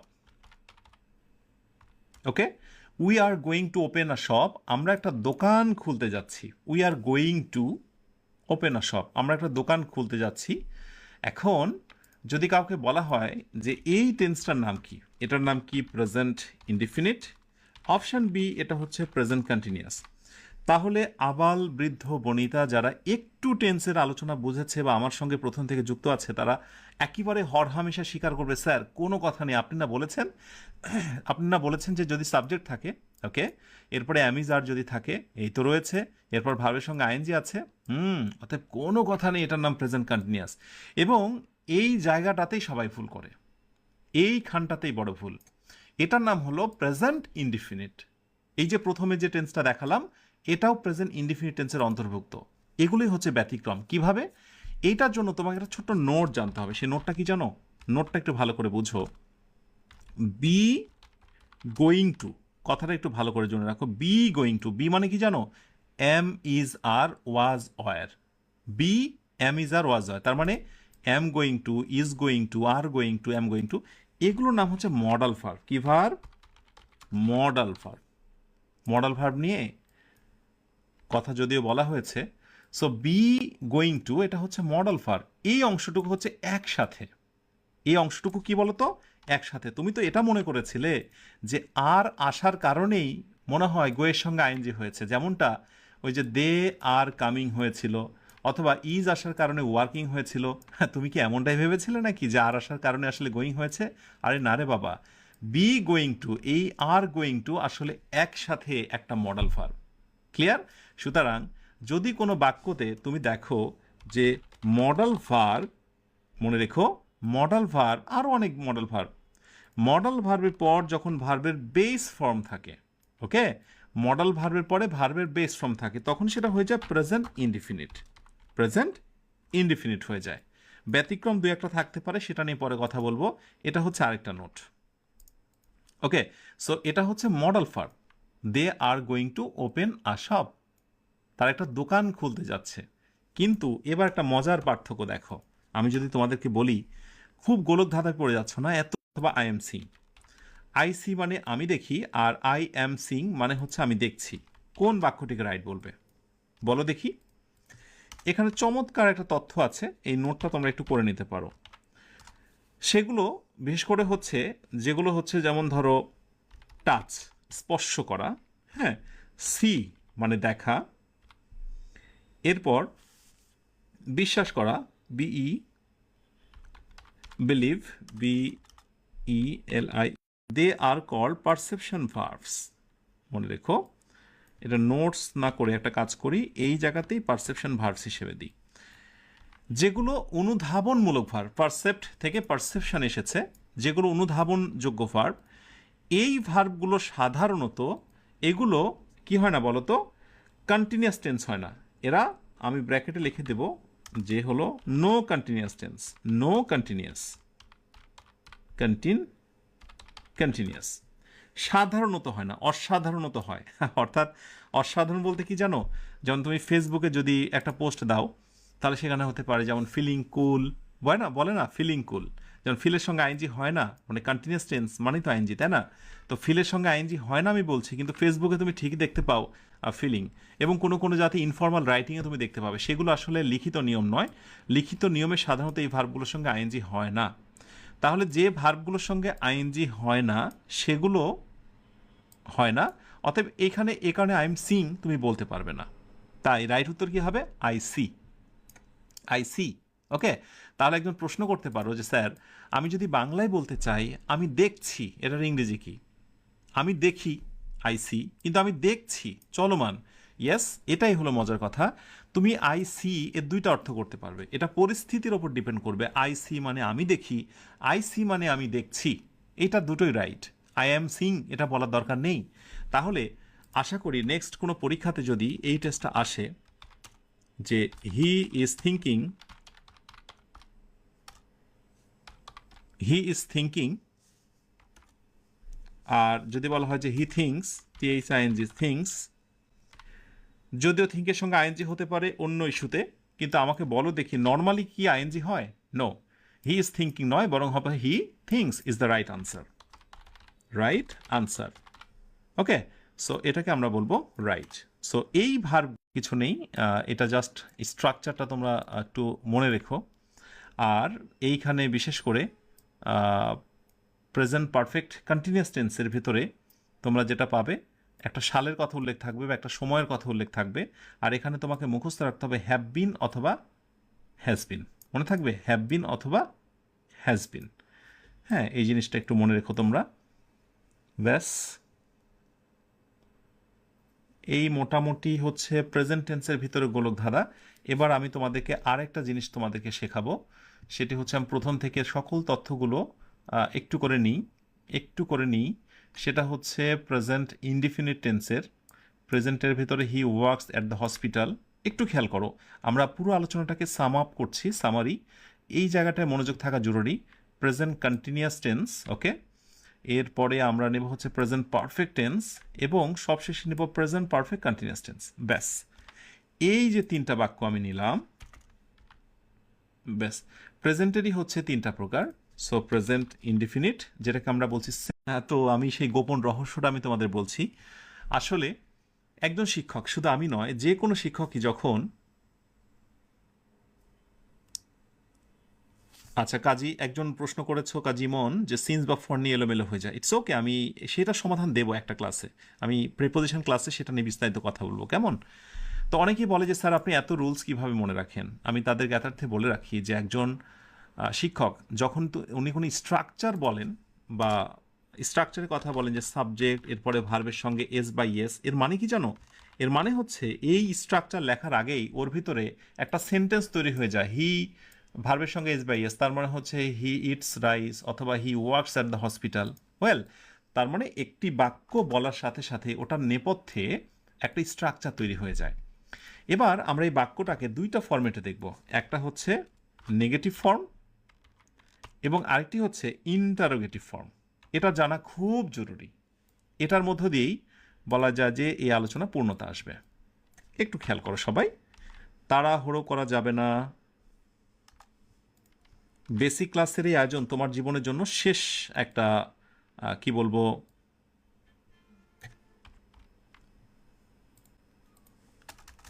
জীবনে কতবার তুমি হচ্ছে বেসিকের আয়োজনে যুক্ত হবে বলো? তাই আমি বলবো যে এটাকে শেষ বানিয়ে নাও, কেমন? আচ্ছা, একটু করে আমরা গ্যাপ দিই, এবং আমি সর্বদাই চাচ্ছি যে একটা পেজের মধ্যে রাখতে। কেন জানো? যাতে করে তোমরা স্ক্রিনশট দিয়ে অথবা তুলনামূলক বিশ্লেষণ করতে পারো। He works at the hospital, আমরা নেগেটিভ করতে চাই, তাহলে আমরা বলবো যে হি does not work, WORK, work at the hospital. Okay, so যদি কোনোভাবে আমি এখানে আই নিতাম, যে আমি হাসপাতালে কাজ করি না, তাহলে এখানে আই তখন ডাজ হতো না, তখন ডু হতো। I do not. ওকে, কোথায় ডু হয় কোথায় ডাজ হয় আমি একটু পরে শেয়ার করছি সেটা। তাহলে এখানে আমরা বলছি হি does not work at the hospital. এবার আমরা যদি ইন্টারোগেটিভ করি প্রশ্নটাকে, যে আমি কি হাসপাতালে কাজ করি অথবা সে কি হাসপাতালে কাজ করে, সরি, তাহলে এখানে কি হবে? তাহলে আমরা এখানে যেটা করতে পারি সেটা হচ্ছে ডাজ হি, অর্থাৎ সাবজেক্টের আগে আমরা ডাজ বসিয়ে ফেলবো। ডাজ হি, এরপর বাকি যা আছে তাই। Does he work at the hospital, সবার শেষে প্রশ্নবোধক চিহ্ন। মনে থাকবে? সো নেগেটিভ করলাম, সে হাসপাতালে কাজ করে না, সে কি হাসপাতালে কাজ করে? Does he work at the hospital. তাহলে আমি যদি কোনোভাবে এখানে আই ব্যবহার করতাম, এখানে কি হতো বলো তো? ডু হয়ে যেত। ওকে, মেধাবীরা আশা করি এই বিষয়টা ক্লিয়ার হয়ে যাবে, কেমন? Does he work at the hospital. Present continuous টেন্সে আমরা যখন নেগেটিভ করছি, তার মানে হি ইজ নট, ওকে, এরপরে যা আছে তাই, he is not working at the hospital. He is working at the hospital, অর্থাৎ সে হাসপাতালে কাজ করছে না। আমি যদি বলি সে কি হাসপাতালে কাজ করছে, সে কি হাসপাতালে কাজ করছে, তাহলে আমি ফার্স্টে নেব ইজ, এরপরে হি, ওয়ার্কিং থেকে বাকি অংশ। ওকে, ওয়ার্কিং থেকে বাকি অংশ, এটা প্রশ্নবোধক। তার মানে প্রতিটা বাক্যেরই দুইটা করে ফর্ম, একটা হচ্ছে নেগেটিভ এবং আরেকটি হচ্ছে ইন্টারোগেটিভ। আর যেটা প্রথমটা রয়েছে সেটার নাম হচ্ছে অ্যাফার্মেটিভ। এটা হ্যাঁ বোধক বাক্য, রাইট? সো এটাকে নেগেটিভ করছি আমরা, প্রেজেন্ট পারফেক্টটাকে আমরা করছি যে he has not, he has not, এরপর যা আছে তাই, he has not work at the hospital, he has not work at the hospital. Okay, তাহলে আমরা যদি ফার্স্টে নিয়ে আসি যে হি হ্যাজ হি প্রশ্ন করছি ওয়ার্কড অ্যাট দ্য হসপিটাল, এগুলো বলো তো আমাদের কেন শিখতে হয়? কারণ এগুলো দিয়েই তো আমরা প্রশ্ন করি, এগুলো দিয়েই তো আমরা স্পোকেন শিখি, কেমন? বা কেউ কনভারসেশনের সময় কথাগুলো বলছে, এগুলোই তো আমরা লিখি, তাই না? So has he worked at the hospital, সে কি হাসপাতালে কাজ করেছে? আর প্রেজেন্ট পারফেক্ট কন্টিনিউয়াস টেন্সের ক্ষেত্রে আমরা কি করতে পারি নেগেটিভ, যে হি হ্যাজ নট বিন, একটু মনে রাখতে হবে হ্যাজ বিন নট অনেকে ভুল করে দিয়ে ফেলে, কিন্তু হবে হ্যাজ নট বিন, অর্থাৎ দুইটা অক্সিলারি ভার্ব যখন থাকে নটটা বসে মাঝখানে, এটা একটা অক্সিলারি ভার্ব, এটা একটা auxiliary verb. So he has not been working,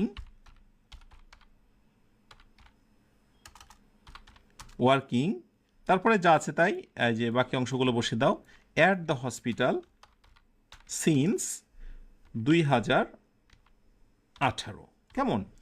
আর যদি এটাকে প্রশ্নবোধক করতে চাও তাহলে হ্যাজটা ফার্স্টে দিয়ে দাও, হ্যাজ হি বিনটাকে পরে বসিয়ে দাও, তাহলে হ্যাজটা যাবে শুরুতে, বিনটা আসবে পরে, সাবজেক্ট থাকবে মাঝখানে। So has he been working, working, বাকি যা আছে তাই। ওয়েল, এগুলোর মধ্য দিয়ে আমি বোঝানোর চেষ্টা করেছি যতগুলো বাক্যই আমি শিখবো বা শেখাবো সবগুলোরই হচ্ছে দুইটা করে গুরুত্বপূর্ণ ফর্ম মনে রাখা খুব খুব জরুরি।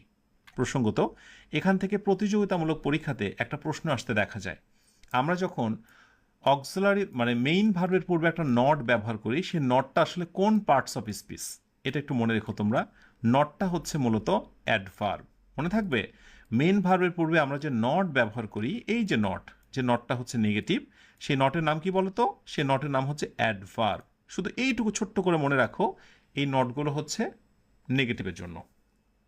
ব্যাস, এক নজরে আমরা যতগুলো টেন্স আজকে শিখলাম সবগুলোকে দেখে নিলাম। আলোচনা শেষ করার পূর্বে আরেকটি জিনিস দেখানো দরকার, যে কোন পার্সনের সাথে কোন অক্সিলারি ভার্বগুলো বসে। মূলত আজকে আমাদের ফোকাস ছিল প্রেজেন্ট ইনডিফিনিট টেন্স। দেখে নিও, ইনডিফিনিট টেন্সে আই, উই, ইউ, দে এগুলোর পরে ডু বসে, অর্থাৎ আই ডু নট অথবা I do, we do not অথবা we do, you do not বা you do, they do not বা দে ডু, রাইট? আর থার্ড পার্সন সিঙ্গুলারের একটা তালিকা আমি অলরেডি দিয়েছি তোমাদের, হি, শি, ইট, এগুলো পরে ডাজ বসে, অর্থাৎ হি ডাজ বা he does not, she does বা she does not, it does বা ডাজ নট, কোনো কিছুর নাম রিনা বা সীমা ডাজ অথবা ডাজ নট।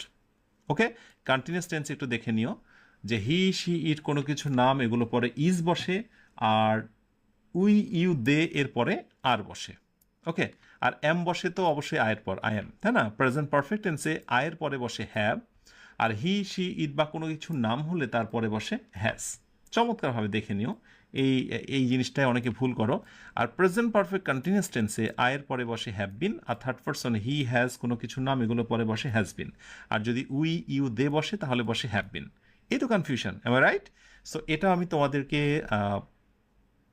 পেইড ব্যাচে আমি দিয়ে দেবো, সেখান থেকে দেখে নিও, কেমন? ব্যাস, আমরা আলোচনার ইতি টানবো আজকে।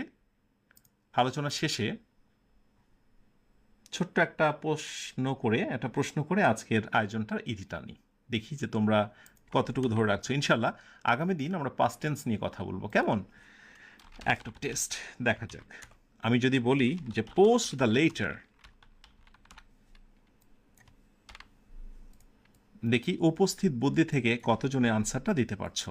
বলো তো, পোস্ট দ্য লেটার এটা কি টেন্স? অপশন এ যতটুকু শিখেছ, present indefinite. Option B present continuous. Option C present perfect. Option D present perfect continuous. B, C, D. ওকে,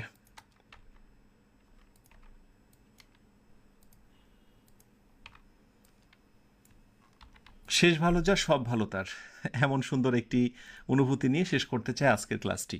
বলো দেখি, পোস্ট দ্য লেটার এটা আসলে কোন tense? Present indefinite, present continuous, present perfect, নাকি present perfect continuous? মাশাআল্লাহ, একজনের চমৎকার answer পেয়েছি। অন্তরা ইসলাম একটা চমৎকার কথা বলেছে। আমি যখন তোমাদেরকে সেন্টেন্স শিখিয়েছি সেখানে দেখো আমি বলেছিলাম যখন কোনো সেন্টেন্স ভার্ব দ্বারা শুরু হয়, basically verb plus extension, verb plus extension এর নাম কি বলো তো? একটু মনে করে দেখো, ইম্প্যারেটিভ সেন্টেন্স, মনে আছে? Imperative sentence. আর পৃথিবীতে যত ইম্প্যারেটিভ সেন্টেন্স আছে, পোস্ট দ্য লেটার, চিঠিটি ডাক বাক্সে ফেলো, এটা কিন্তু ভার্ব দ্বারা শুরু, বাকি অংশ। সো এটাকে আমি বলবো ইম্প্যারেটিভ সেন্টেন্স। আর imperative sentence is equal to কি বলতো? Present indefinite. যত ইম্প্যারেটিভ সেন্টেন্স আছে সবগুলো প্রেজেন্ট ইনডিফিনিট। সো যারা প্রেজেন্ট ইনডিফিনিটটাকে রাইট আনসার দিতে পেরেছো তোমাদের সবাইকে অভিনন্দন।